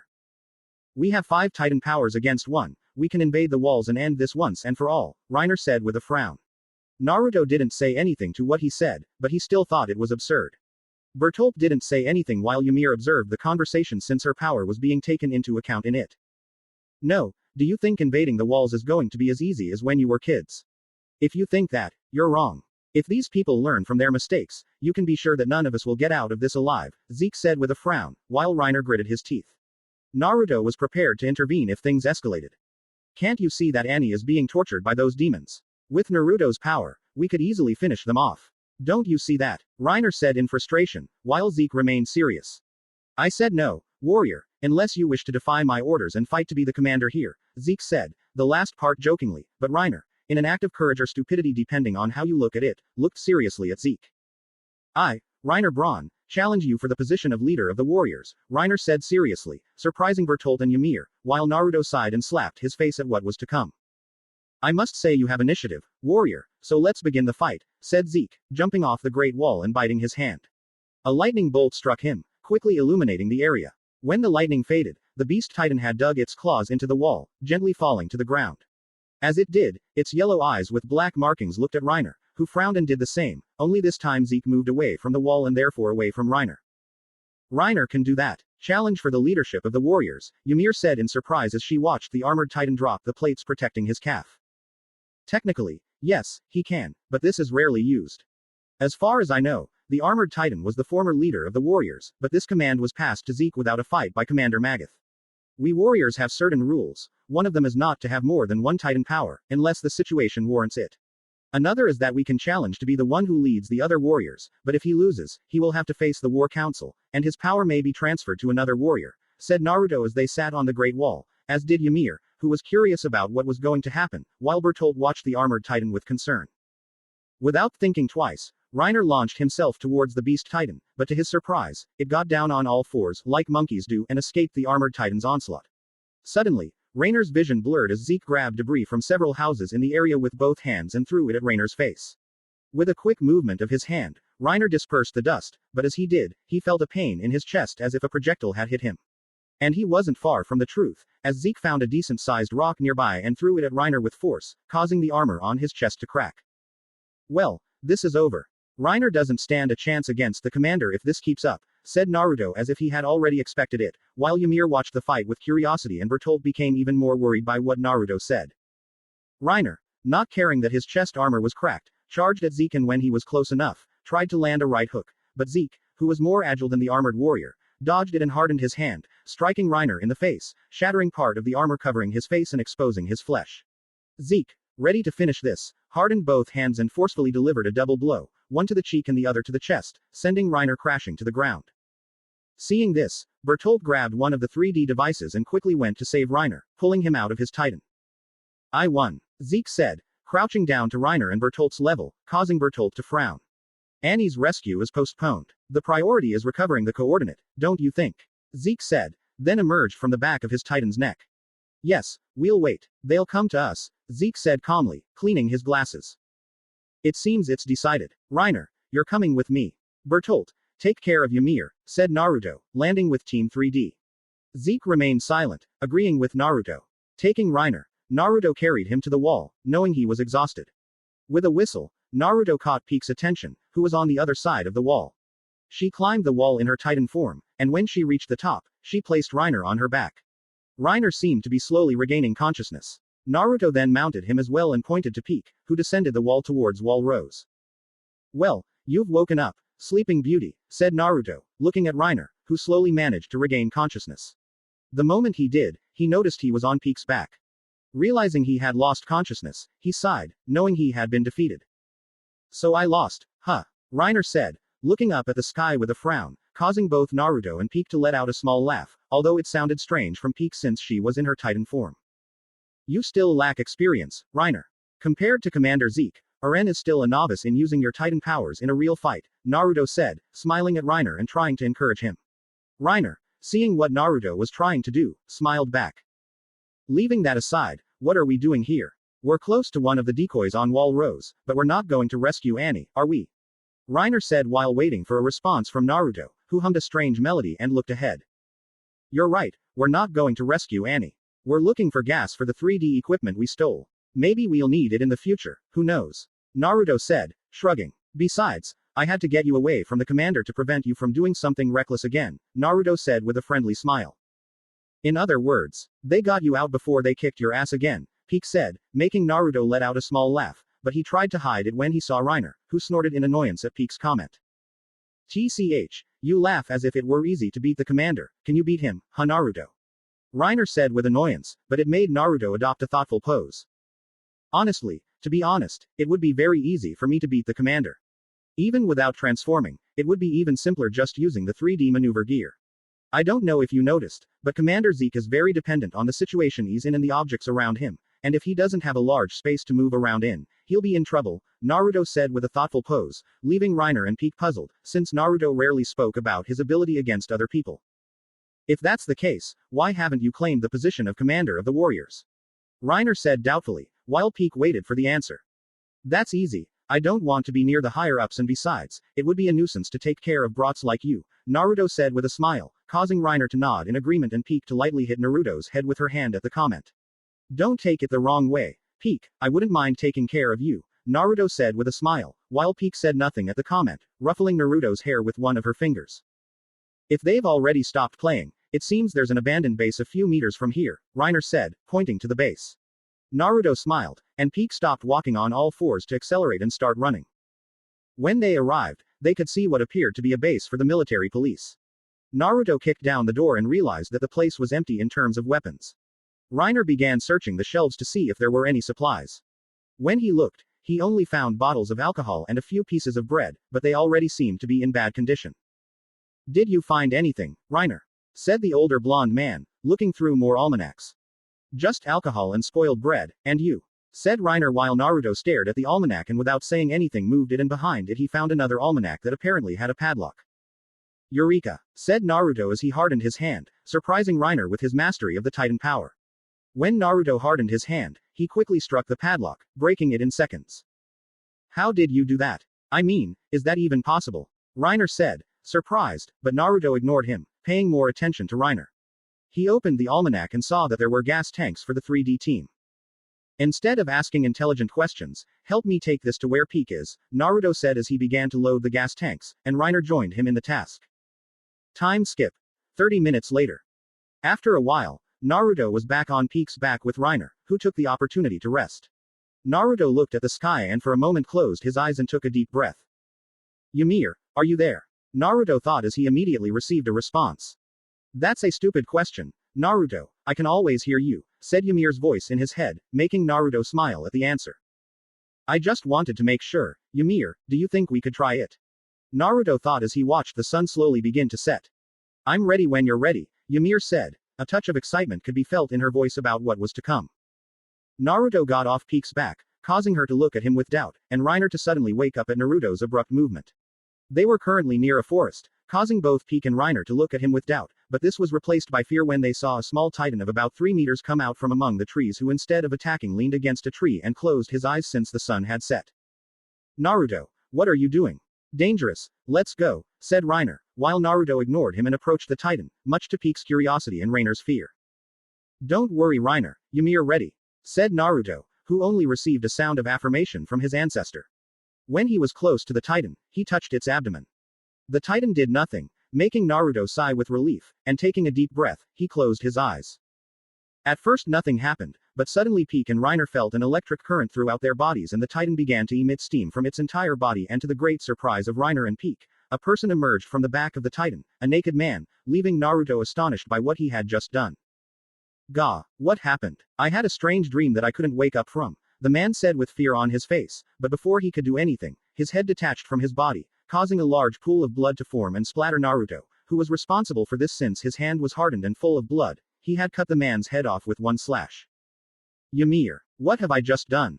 Naruto thought, his gaze stunned, not because he had killed that man, but because he had turned a Titan back into a human. Naruto, you just reversed the Eldian beam, said Ymir, just as surprised as Naruto, who still seemed to be reeling from the shock. Behind them, Zeke and Reiner were no better, they had just witnessed the impossible. Guys, let's go back to where the commander is, Naruto said. Without another word, he climbed onto Zeke's back. Reiner still couldn't process what he'd seen. This changes things a lot, Naruto thought, while in his mind the founding Titan and the first king's curse tried to reach him, but Ymir held them back. Time skip. 2 months. Naruto found himself surrounded by trees, accompanied only by his warrior attire and a backpack. Walking alone, he began to notice a vast desert stretching out before him, and not far away he noticed the first wall surrounding the island. I'm almost there, said Naruto as he started walking, but he was stopped by a Titan about 17 meters tall who bent down to look at him curiously, causing Naruto to bite his lip, making blood come out of it, and suddenly his eyes had an ethereal glow and his pupil had a resemblance to the sun. When this happened, the Titan lifted him up and placed him on its head, causing Naruto to hold onto its hair, and the Titan began to run towards the wall with Naruto on its head, who still had a glow in his eyes. After crossing the vast desert, Naruto gave the Titan a light squeeze of his hair, and without saying a word, the Titan grabbed him and threw him towards the top of the wall. But the wall was very high, leaving him with a bit of a way to go. Seeing that he wasn't going to reach the top, Naruto hardened his fingers and dug them into the wall and began to climb. Taking off his boots with his feet, he hardened his toes and began to climb the wall quickly. When I finally reached the summit, I noticed the vast sea and smiled at the sight. It seemed like it was yesterday when I arrived on this island, but 3 months had passed while I was waiting with the other warriors. Sighing, I took a smoke gun out of my backpack and pointed it into the air. It might be daytime, but the Marleyan naval fleet guarded the maritime borders of other nations, so one of them must be nearby. And indeed it was so, as a flare was fired into the air in response, making Naruto smile. We need them to come for us in 4 days, Naruto thought as he made contact with one of the Eldian crew members of the ship. Normally this was denied by Marley, but Naruto requested this for a communication that he established not only with the warriors, but also with those with Eldian blood. Yes, Naruto-sama, I will inform the captain, said a man's voice in his head. Naruto was highly respected in the Marleyan ghettos because he was the one who intervened when any of his people were abused, but his powers also generated a divided opinion since some considered him the second coming of Ymir and others the manifestation of the demon of the earth, the one who according to tales gave power to Ymir, making some Eldians fear him and others worship him in secret. A few moments later, a flare was the answer, confirming his approval. Naruto saw this and sat down on the Great Wall to rest, as he hadn't rested for 2 days, having decided to walk all the way to the wall from Shiganshina district. He took an apple from his backpack and gazed at the horizon as he took a bite. Ymir, do you feel it? They're close, aren't they? Naruto thought as he looked in the direction of Shiganshina. Yes, but they are quite far away, I'd say about 2 days at the rate they're going, Ymir said, making Naruto nod in agreement. I must congratulate you, Naruto. The coordinate seems to be under your control, although it doesn't compare to the one in Aren Yeager's hands. It's still powerful enough for your use, though. I recommend you don't use it often. The curse the first king placed on it is like a poison. It doesn't seem to want to give way, Ymir said, making Naruto frown. I won't give in either. I must return soon. Anyway, the original coordinate is useless if Aren doesn't have royal blood, said Naruto as he discarded the remains of the apple and jumped off the wall and was caught by the same Titan. Without saying anything, the Titan mounted him on its head and began to run quickly towards Shiganshina. Time skip. 1.5 days. Naruto was still inside the head of that Titan who only stopped to rest when it got dark. Naruto took advantage of this to rest from time to time. Now he was close to Wall Maria, about 8 hours from Shiganshina. Noticing this, he began to give the Titan the order to accelerate, since he had a bad feeling. Asterisk boom. The sound of an explosion caught Naruto's attention, and he watched in amazement as a large cloud of smoke, caused by the blast, rose into the sky. Squinting, Naruto saw the figure of the colossal Titan inside Wall Shiganshina. Seeing this, he quickened the pace of the Titan carrying him. This is bad. If they started the plan even before I arrived, it means there's trouble, Naruto said, frowning as he stared at the distant figure of the colossal titan. Hang on, guys, I'm on my way. When he said these words, he jumped out of the titan he was in and bit his hand hard, causing several lightning bolts to strike the area. When the lightning stopped, Naruto was in his jaw titan form and without thinking twice, he began to run powerfully on all fours. Gruer. Naruto roared loudly, drawing the attention of the titans in the area, causing several to begin following him towards Shiganshina. With Zeke. Zeke was currently standing in front of Wall Maria, which connected directly to Wall Shiganshina. He was transformed into his titan form with titans that served as a wall to prevent the Legion from escaping. These titans were transformed using Zeke's ability. Zeke had a half smile as he saw the Legion heading straight towards him, as if asking him to kill them without further ado. We will die here trusting our survivors to find meaning in our lives. Erwin said, leading the Legion who charged directly towards Zeke, firing the smoke gun. That is our only method of rebelling against this cruel world. Erwin shouted as they charged towards the beast titan who watched with a frown at their actions. To think they would be so desperate to die, what a shame, Zeke thought with a frown and prepared to continue throwing rocks. When he was ready, without any remorse, he forcefully threw the rocks in the direction of the Legion. Shout my soldiers! Fight my soldiers! Erwin shouted, charging towards the beast titan, not caring that a number of rocks were heading towards them. When he said the last part, the stones reached him and a group of his soldiers, killing them instantly, and not only them but also the horses. The commander, said one of the Legion soldiers as he saw Erwin be the first to fall. Never mind, charge, said another soldier. This one wore the classic Legion uniform, had short black hair, and tanned skin. Actually, this soldier wasn't from the Legion but from the military police. At what this soldier said, the others followed him and continued charging towards the beast titan, throwing smoke guns. Zeke stood still for a few moments and looked at the survivors who continued charging in his direction with a frown. How pathetic. Those fools never learned that history repeats itself. It's a shame the first king of the walls erased their memories of the world. Now they'll never learn from their mistakes. He's condemning old people and children to fight to the death for a lost cause, and the worst part is he justifies it with dying honorably or some similar nonsense, Zeke said from the back of the beast titan's neck. At his last words, he clenched his hand tightly, turning the stones in it to dust. I reduced it to dust, he. What am I doing? Why am I taking this so seriously? I'm not like my father. As Naruto says, you have to have fun in everything you do. It's time to reduce these honorable pieces of meat, the beast titan said, beginning to take the position to throw the rocks. He's launching again, fire smoke guns, said the same soldier from a few moments ago, starting to fire the flares along with the other soldiers. The soldiers suddenly saw everything in slow motion. They saw Zeke slowly throwing rocks at them. Many were afraid of dying, while others didn't know what to think before their inevitable death. When the rocks hit the remaining soldiers, Zeke only heard cries of pain at their quick death, and seeing that he had finished them all off, he smiled with amusement. Yes, a perfect game. I think I changed my throwing technique at the last minute. I bet it was a one-hit KO, said the beast titan with amusement, but frowned when he noticed that there were survivors and they were coming towards him charging in fear. Fire, said one of the soldiers, fear on his face, firing smoke guns at Zeke, who looked at this with slight surprise, but then frowned. Do they really think they'll accomplish anything by firing those things? What are they trying to achieve by shouting so loudly? The beast titan said with a frown as he launched another round of rocks that hit the soldiers directly, killing the last ones that remained. With his final shot, the soldiers were blown to bits in the air, causing Zeke to watch with a bored expression. Well, that's certainly a waste, Zeke said from the back of his titan's neck as he looked around to see if there were any survivors, but suddenly he noticed that the titans around him had fallen, which put him on alert. What? My titans were defeated, Zeke thought, looking at the fallen titans. Suddenly a hook pierced his shoulder and suddenly out of one of the clouds of smoke came a man, who wore the uniform of the Survey Corps. He was somewhat small, had black hair, black eyes and pale skin. His face was covered in blood. He carried the 3D maneuver gear and the swords that came with it. The man was ready to attack Zeke with the swords.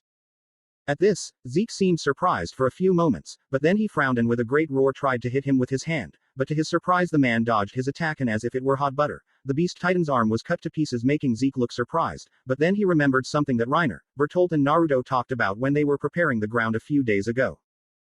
Flashback. The warriors were currently gathered atop the wall around a campfire. Yumir appeared to be absent. It seemed that dawn was almost upon them.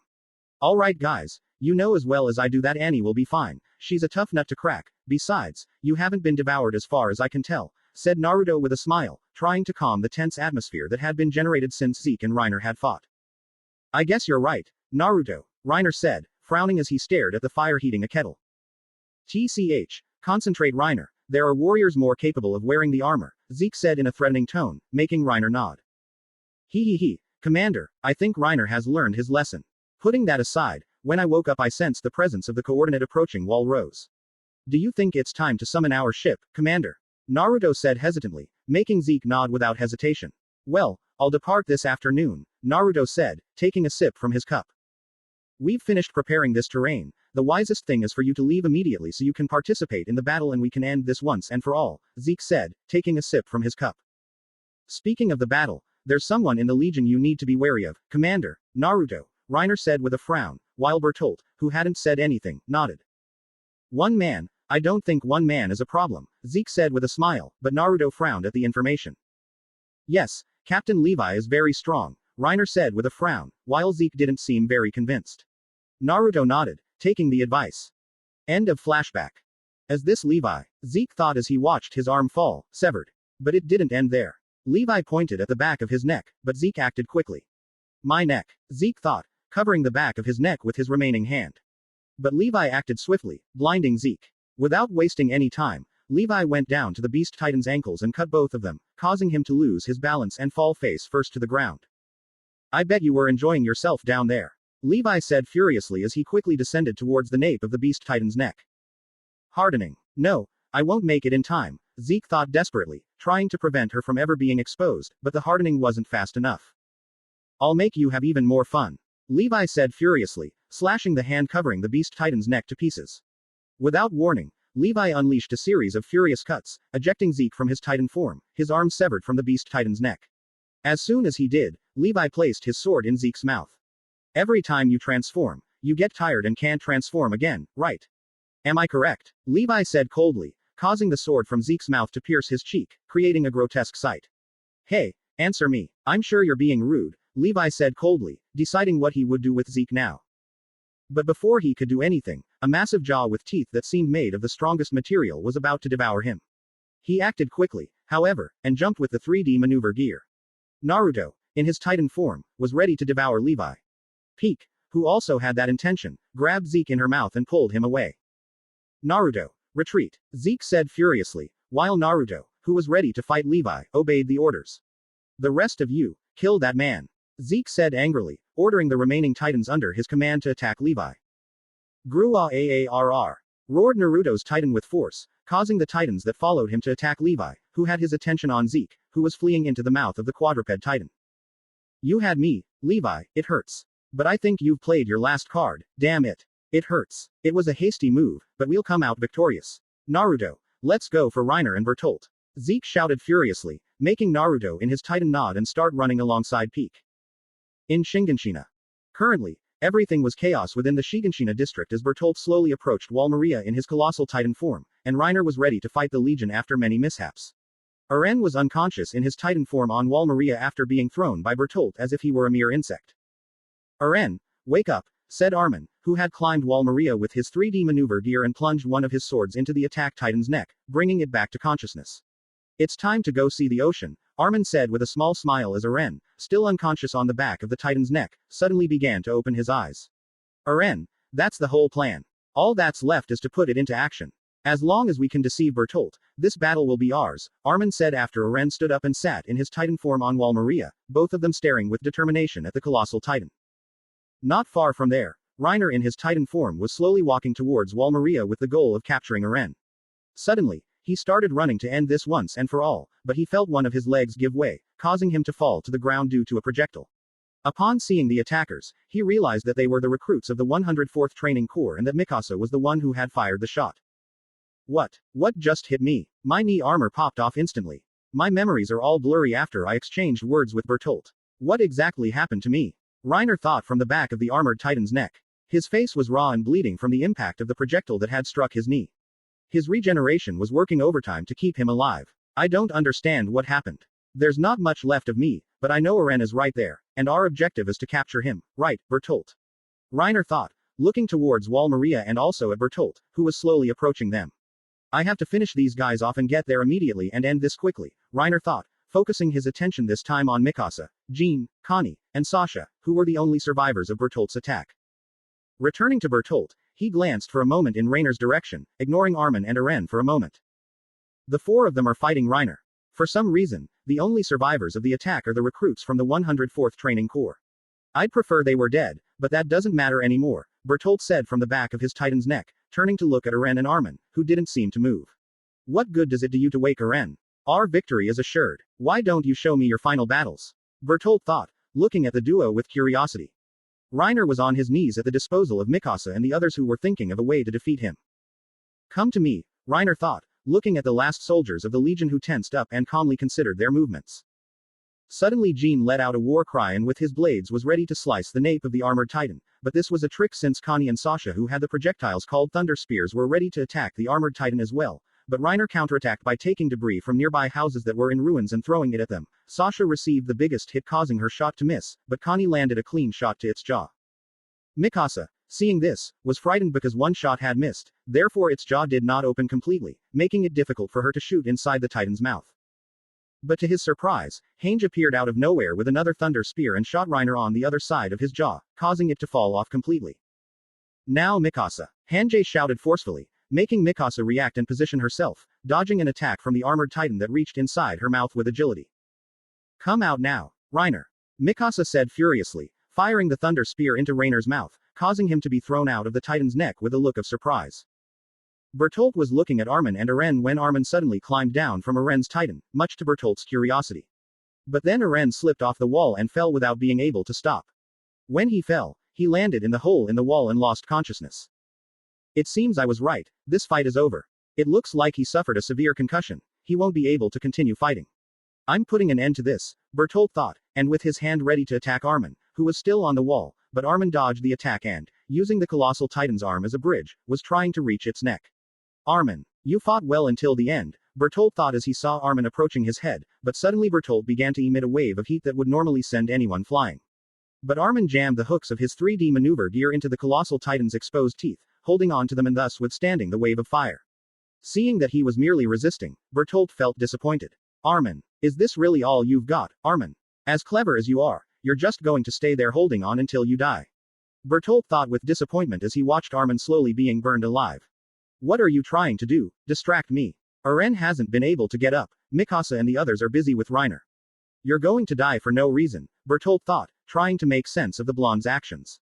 Really, you have no other ideas. If this is your final effort, I suppose I should end this, Bertolt thought, watching Armin slowly being burned alive, his skin scorching and his hair gradually disappearing. After a few moments where Bertolt intensified the flames on his body, Armin flew away as he could no longer resist. That's it, now to deal with Aren and the horses, Bertolt thought, but suddenly his gaze fell on Aren's titan, whose former titan was now hardened, covering the hole in the wall. This surprised Bertolt. Is that it? A hardened armor? Bertolt thought in surprise, then realized that hooks were digging into his back. I've got you. Aren shouted furiously and launched himself at Bertolt's neck, and with a clean cut, before Bertolt could do anything, he was pulled from the back of his titan's neck. Suddenly the body of the colossal titan fell slowly, drawing the attention of the others, as the fight that seemed won had been lost by the warriors. With Naruto, Zeke, and Peak. Naruto was in his jaw titan form climbing wall Maria towards Shiganshina. Beside him were Peak in her quadruped titan form with Zeke on her back. Without saying anything, Naruto surveyed the area and watched with slight fear as the body of the colossal titan fell in battle and the armored titan was passing through the same fate. Naruto, take care of Reiner. I'm going after Bertolt, Zeke said with a frown, making Naruto nod. He quickly hardened his titan's fingers and descended the wall swiftly, while Peak jumped straight to the ground. When Naruto fell to the ground, he ran quickly on all fours, using his hands and feet, in the direction where he could sense Reiner's power. When he arrived there, he found Reiner gagged and missing all his limbs, with Hange and Jean interrogating him. Taking advantage of the element of surprise, Naruto lunged with his large jaw wide open, intending to attack Hange, but she was saved by Jean. Without wasting any time, he put Reiner's body in his mouth and was ready to leave, but suddenly Connie hooked one of his legs, intending to attack the back of his neck, but to the surprise of Hange and Jean, Naruto did not move. Die, bastard! Connie yelled furiously, ready to slice the jaw titan's neck. But the blades shattered upon contact with the jaw titan's hardened neck. Taking advantage of Connie's surprise, Naruto struck him with his arm as if he were an insect, sending him crashing into a nearby ruined house. Seeing that he was taking too long, Naruto started running towards Zeke, prompting Hange to launch a flare to warn Aren and Mikasa, who were nearby, to be alert. When Naruto arrived where Zeke was, Zeke, upon seeing him, ordered him to back down and pointed to Aren, who was holding Bertolt hostage on the roof of one of the ruined houses, while Zeke was on Peak's back. Stand back, bastards, or your friend will die, Aren said furiously, pointing a 3D team sword at Bertolt's throat. Bertolt said nothing, as his frightened face was enough. Aren, your father has controlled you just like he controlled me. I swear I'll come back to save you, Zeke said from Peak's back, while Naruto simply watched and saw Aren looking at Zeke with a confused expression. But suddenly Zeke noticed Levi at the top of the wall, his body covered in blood, a cold stare fixed on him. TCH, doesn't seem to be giving up. Let's call this a draw, Levi. Naruto, retreat, Zeke said, making Naruto nod at the order and start heading towards the Shiganshina wall to get out of there once and for all. But when they were at the top, Naruto suddenly took Reiner out of his mouth and gave him to Peak, then emerged from the back of his titan's neck, making Zeke look at him strangely. Commander, I cannot let the power of the colossal titan be taken away, I will fight for it, you go ahead, I promise I will return with you, said Naruto on the shoulder of the jaw titan while Zeke looked at him with a frown at what he said. I won't allow another casualty, Naruto. This is an order. We will retreat and go to Marley, Zeke said with a frown, but Naruto looked at him the same way. I'm not going to let Bertolt die when I have the chance to save him, Naruto said, looking seriously at Zeke. Without saying anything, he took one of the 3D devices that was on Peak's back and put it on. Naruto, if you get out of this with or without Bertolt, the War Council will be waiting for you at home, Zeke said with a frown, making Naruto look at him with a challenging smile. I'm not afraid of a little punishment, Commander, Naruto said with a defiant smile and headed towards where Bertolt was. When he got close to Bertolt's location, he realized that he was unconscious, and apparently Mikasa was on top of Levi trying to kill him, and Aren was watching this without knowing what to do. Around them were two inert bodies. Taking advantage of the distraction, Naruto, in a quick movement, grabbed Bertolt's body, which was not being watched. Damn it, don't let him escape, Aren said furiously, causing both Levi and Mikasa to stop fighting and go in search of Bertolt, as well as Jean. When Naruto had Bertolt, he smiled, but then he had to quickly dodge a sword slash that was about to slice his neck. Noticing this, he saw that the attacker was Mikasa, who had a cold look on her face.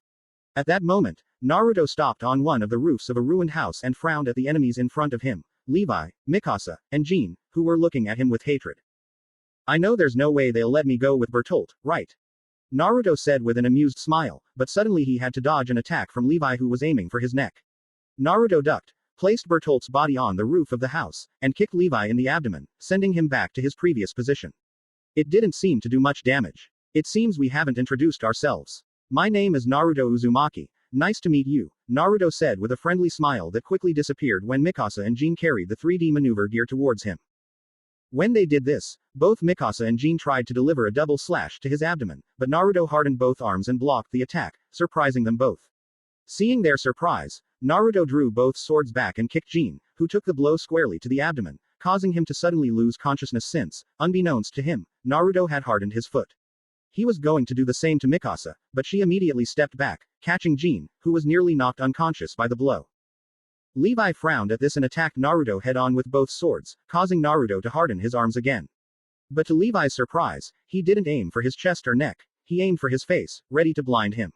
However, Naruto acted quickly, and to Levi's astonishment, blades made of hardened crystal emerged from his arms. With a single slash, these blades shattered both of Levi's swords, and with a headbutt, Naruto drew blood from Levi's forehead. The blonde was about to finish him off by stabbing Levi in the chest, but just as he was about to, Mikasa appeared and struck one of his arms, causing them to collide and shatter one of the blades on Naruto's arm. Not wanting to miss the opportunity, Naruto struck the weary Levi with the arm that didn't have a blade, but Levi blocked with both arms. However, this didn't prevent Naruto from breaking both arms thanks to the hardening in the arm he used to attack. As for Mikasa, she didn't waste any time either and struck Naruto's cheek with the hilt of her sword with great force, sending him back a few steps and causing blood to trickle from the corner of his mouth.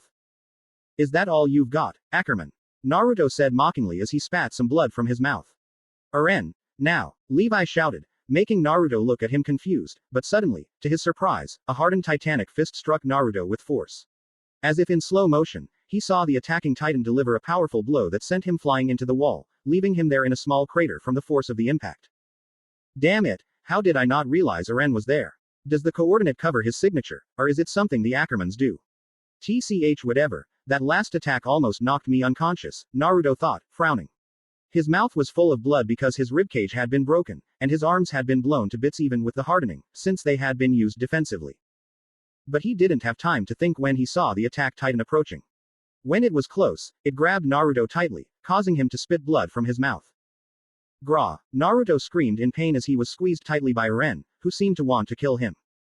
Aren, don't kill him, I think he'll be of help to us, Levi said with a cold look, making Aren look at him doubtfully. But suddenly, a lightning bolt struck Naruto, destroying Aren's hand. Where Naruto had been, the Jaw Titan was standing, and in a swift movement, he went to Bertolt's unconscious body, placed his Titan's hand on top of Bertolt, and grabbed him. He took advantage of the distraction to approach the wall, but suddenly he felt the hand holding Bertolt being sliced off by Mikasa, who looked at him coldly. At this, Naruto frowned from the back of his Titan's neck, but then he saw a blinding light envelop the hand holding Bertolt. It was sliced off, and to the confusion of those present, Bertolt didn't transform, the hand simply began to evaporate. Seeing that he couldn't do anything, Naruto was ready to escape over the wall when suddenly his legs gave way, causing him to fall face first. Upon seeing his attacker, he realized Mikasa was responsible, but she didn't stop there. With a series of slashes aimed at the back of Naruto's Titan's neck at incredible speed, Mikasa ejected him from his Titan form.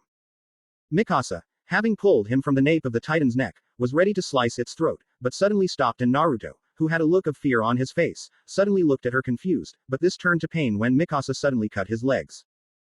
Gah! Naruto screamed as he saw Mikasa cut off both of his legs.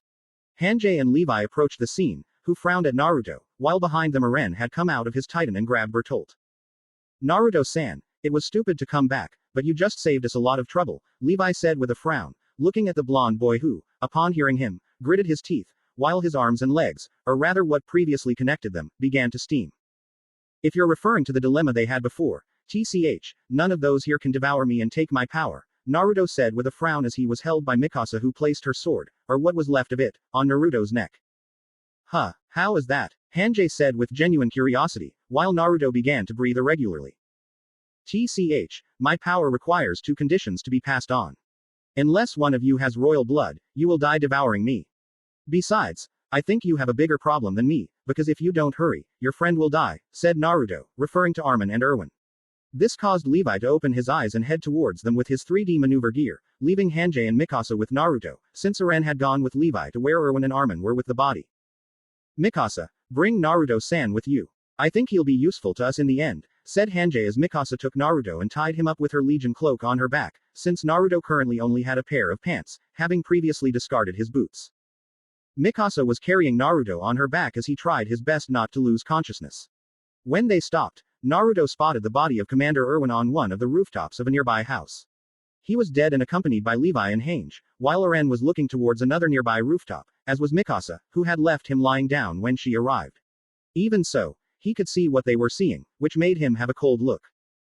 Out of nowhere, a lightning bolt struck a nearby roof, causing a Titan about 10 meters tall to appear. It had blonde hair and seemed to have little muscle mass, almost none. The Titan grabbed the body lying on the roof, which belonged to Bertolt, who suddenly woke up and, seeing how it was grabbing him and about to devour him, looked towards Aren and company and Naruto. Guys, help me, I don't want to die, help me. Bertolt said desperately, but no one did anything. When Bertolt was in the Titan's mouth, he looked at Naruto one last time, causing him to shed a solitary tear at the imminent death of his friend, but before he could see how the Titan completely devoured Bertolt, a hand covered his eyes. Captain, why did you choose him? Aren asked as he watched Bertolt being eaten by Armin in his Titan form. Commander Erwin died for a cause, bringing him back is not necessary, we must let him rest, Levi said, looking at Erwin's body, which had already passed on to a better life. After a few moments, apparently after hearing Bertolt's screams, the hand was removed from Naruto's face and he was able to see who had put it there, since he realized it was Mikasa, who said nothing about it.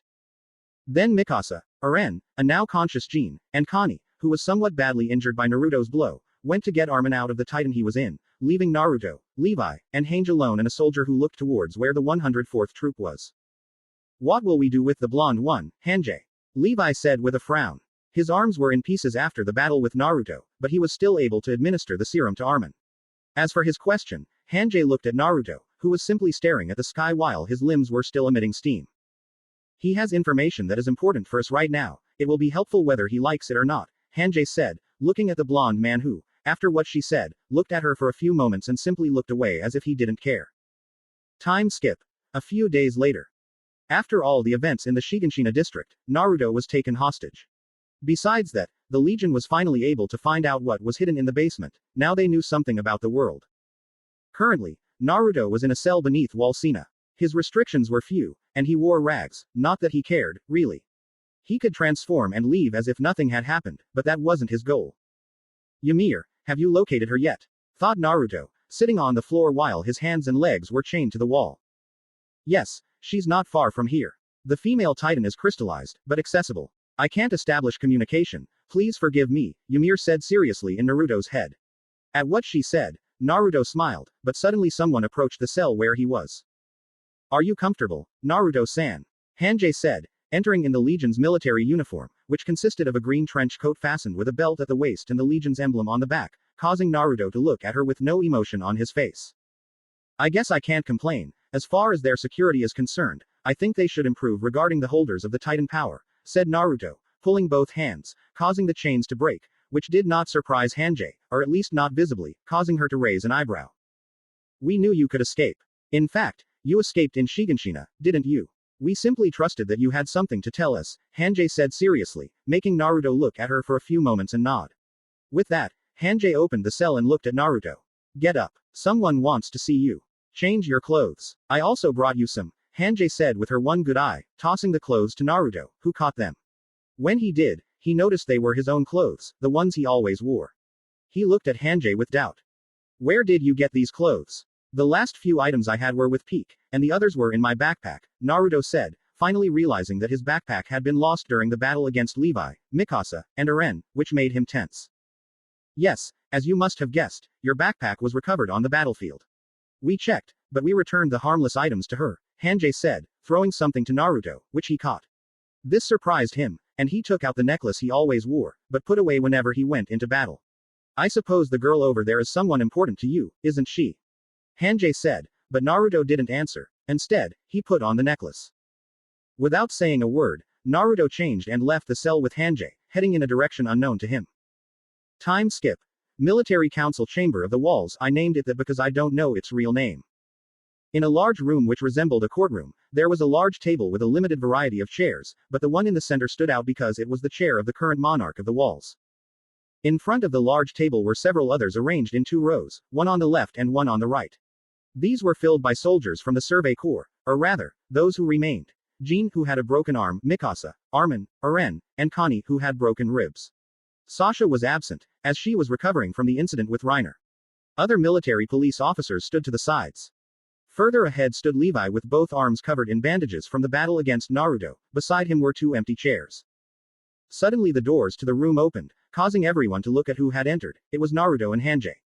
Naruto was currently wearing a black trench coat with long sleeves, leaving it open in the front to reveal a white shirt, gray pants, and black combat boots. On his right arm was a red ribbon with a yellow symbol. Your Majesty, Hanjay said, bowing, which made Naruto look at her strangely, but when he saw who she was bowing to, he was surprised because on the large table in front of him was Historia wearing the same military uniform as the others, but with more decorations. Historia, are you the queen? Naruto asked doubtfully, making Historia look at Naruto with a small smile and nod. What is your Majesty doing here? Said a Legion soldier furiously. He was wearing the military uniform like everyone else in the room, had red hair, and a slightly tanned complexion. He'll be of help to us, Flock, since he knows all the secrets of the world apart from the one the Legion managed to discover, isn't that right, Naruto-san? Historia said, making the blonde boy nod and look at the elders who were on either side of her. Why would an enemy of humanity help us? Flock said with a frown, something that didn't bother Naruto, who walked towards Historia and gave a brief glance to Aren, Mikasa and Armin who simply looked at him. I need your help in exchange for information. Something big is going to happen in a few years and I know it will sound stupid since I'm your enemy, but I need your help, said Naruto, kneeling and bowing his head to Historia, which made her look at Naruto strangely, while Hanjay, who had entered with Naruto, sat down next to Levi. We can't guarantee our help, but tell us what you think is going to happen, Naruto-san, Historia said, making Naruto raise his head and nod. He suddenly glanced at Aren, who had a lost look in his eyes, but then quickly turned back to Historia. To begin with, as you know, you are not the only humans left. Beyond you there are several nations that want to see us dead, Naruto said with a frown, making Hanjay look at him with doubt. See us. But don't you belong to one of them? Hanjay said doubtfully, making Naruto nod. Yes, That nation's name is Marley, built on the ruins of the Eldian Empire. People from Eldia live there in conditions not unlike ours, confined within walls and unable to freely access places like other people in Marley, Naruto said, frowning. Then he turned to Aren, drawing his attention. Tell me, Shingeki no Kyojin, Attack Titan, you recognize this, right? Naruto said, removing the red headband from his arm and tossing it to Aren, who looked at it in surprise before turning to Naruto and nodding. Yes, I recently saw my father's memoirs, and in them this bandana was used by Eldians in the ghettos, wasn't it? Aren said, eager to learn more about what lay beyond the sea. You're right, your father belonged to the Eldian restorationists as you may already know, just like mine. I never met them, but if you've seen your father's memories, you'll know that my father's name was Michael Fritz and my mother, Naruto said seriously, but suddenly Aren interrupted him. Kushina Uzumaki. They were killed when my father was discovered, but as far as I know, Kushina-san had just become pregnant, that means she had you, Aren said, looking at Naruto. His eyes suddenly seemed lost, and then a tear escaped from one of them without him noticing. Aren, are you okay? Are you crying? Mikasa said worriedly, handing Aren a handkerchief. He was surprised to see the tear falling down his cheek. You're a Fritz, aren't you? That means you're of royal blood. That's what you meant when you said none of us could inherit your Titan power, right? Hanjay said with an analytical look while Naruto nodded. Yes, that's right, as you already know there are 9 Titan powers, I don't possess a Titan power, Naruto said emotionlessly, causing Hanjay to have her doubts, as well as everyone else in the room. So how do you manage to transform into the 5-meter Titan with huge jaws? Hanjay asked doubtfully, prompting Naruto to answer, but he was interrupted by Armin. That's because you possess all 9, isn't that right? Armin said this time with an analytical look, making Naruto look at him for a few moments before closing his eyes and shaking his head. In a way, yes, my Titan power is the ability to assimilate the 9 Titan powers into myself, said Naruto, surprising everyone in the room. My power isn't something that was passed on to me as is usually done. My power was given to me thanks to an experiment that went too well, unfortunately for Marley, said Naruto with a frown, which made Historia look at him confused. What do you mean, Naruto-san? Historia asked doubtfully, causing the blonde boy to suddenly close his eyes. When he opened them, Historia was surprised because Naruto's eyes reminded them of Frieda Reese's eyes, the former holder of the founding Titan. Marley wanted to repeat the experiment that created the Ackermans. Naruto said, surprising Mikasa, Levi, and everyone else in the room, but especially the first 2.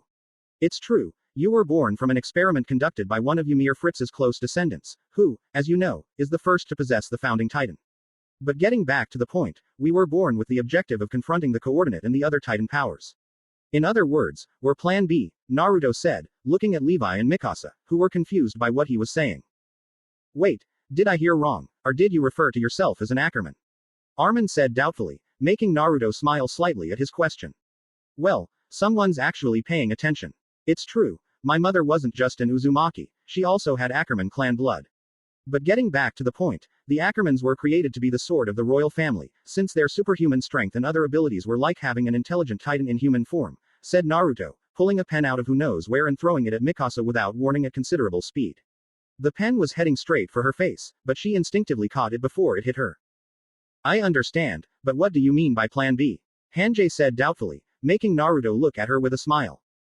It's very simple, actually. One of Ymir's successors was afraid that one of his descendants might become corrupted in the future, so he granted a certain group of people abilities comparable to those of the Titans, so they could face them if the Eldian people were ever threatened, Naruto said simply, but Historia questioned him.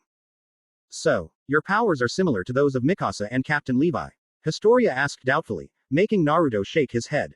The experiment that was done on me was for a reason. Well, actually there were 3. The first to take the Paradise Island where we are. Second to make Marley gain more military power among the countries, and third to prevent the current King of the Walls from carrying out the rumbling, said Naruto seriously, looking Historia in the eyes and making those who knew what he was referring to be surprised. But, if you're so important to the nation of Marley, why were you sent on this mission? Armin said doubtfully, making Naruto sigh. That's because they wanted to guarantee the capture of the founding Titan, either by taking its power or by having me assimilate it, Naruto said, shrugging his shoulders and making his eyes bright again. The people of Eldia are tired of this treatment, although some have already resigned themselves to it. There are people beyond the sea who still believe that Eldia's freedom lies here, which is why I ask for your help with the plan I want to carry out, Naruto said passionately, looking at everyone in the room before finally addressing Historia, who gave him a small smile. Before we tell you our decision, won't Marley come for you since you're so important to them? Historia said hesitantly, making Naruto tense up, but then he shook his head. No, They're not stupid enough to let their strongest weapon go free, because I'm not their only strongest weapon. There's an antithesis, someone with enough power to defeat everyone in this room and oppose me, Naruto said with a frown, making everyone gasp. But is there anyone stronger than you among the Marleyan soldiers? Mikasa said, surprised, since her battle against Naruto had left her with many injuries on the 2 occasions she faced him. Yes, my sister, said Naruto, closing his eyes and leaving everyone in the room confused.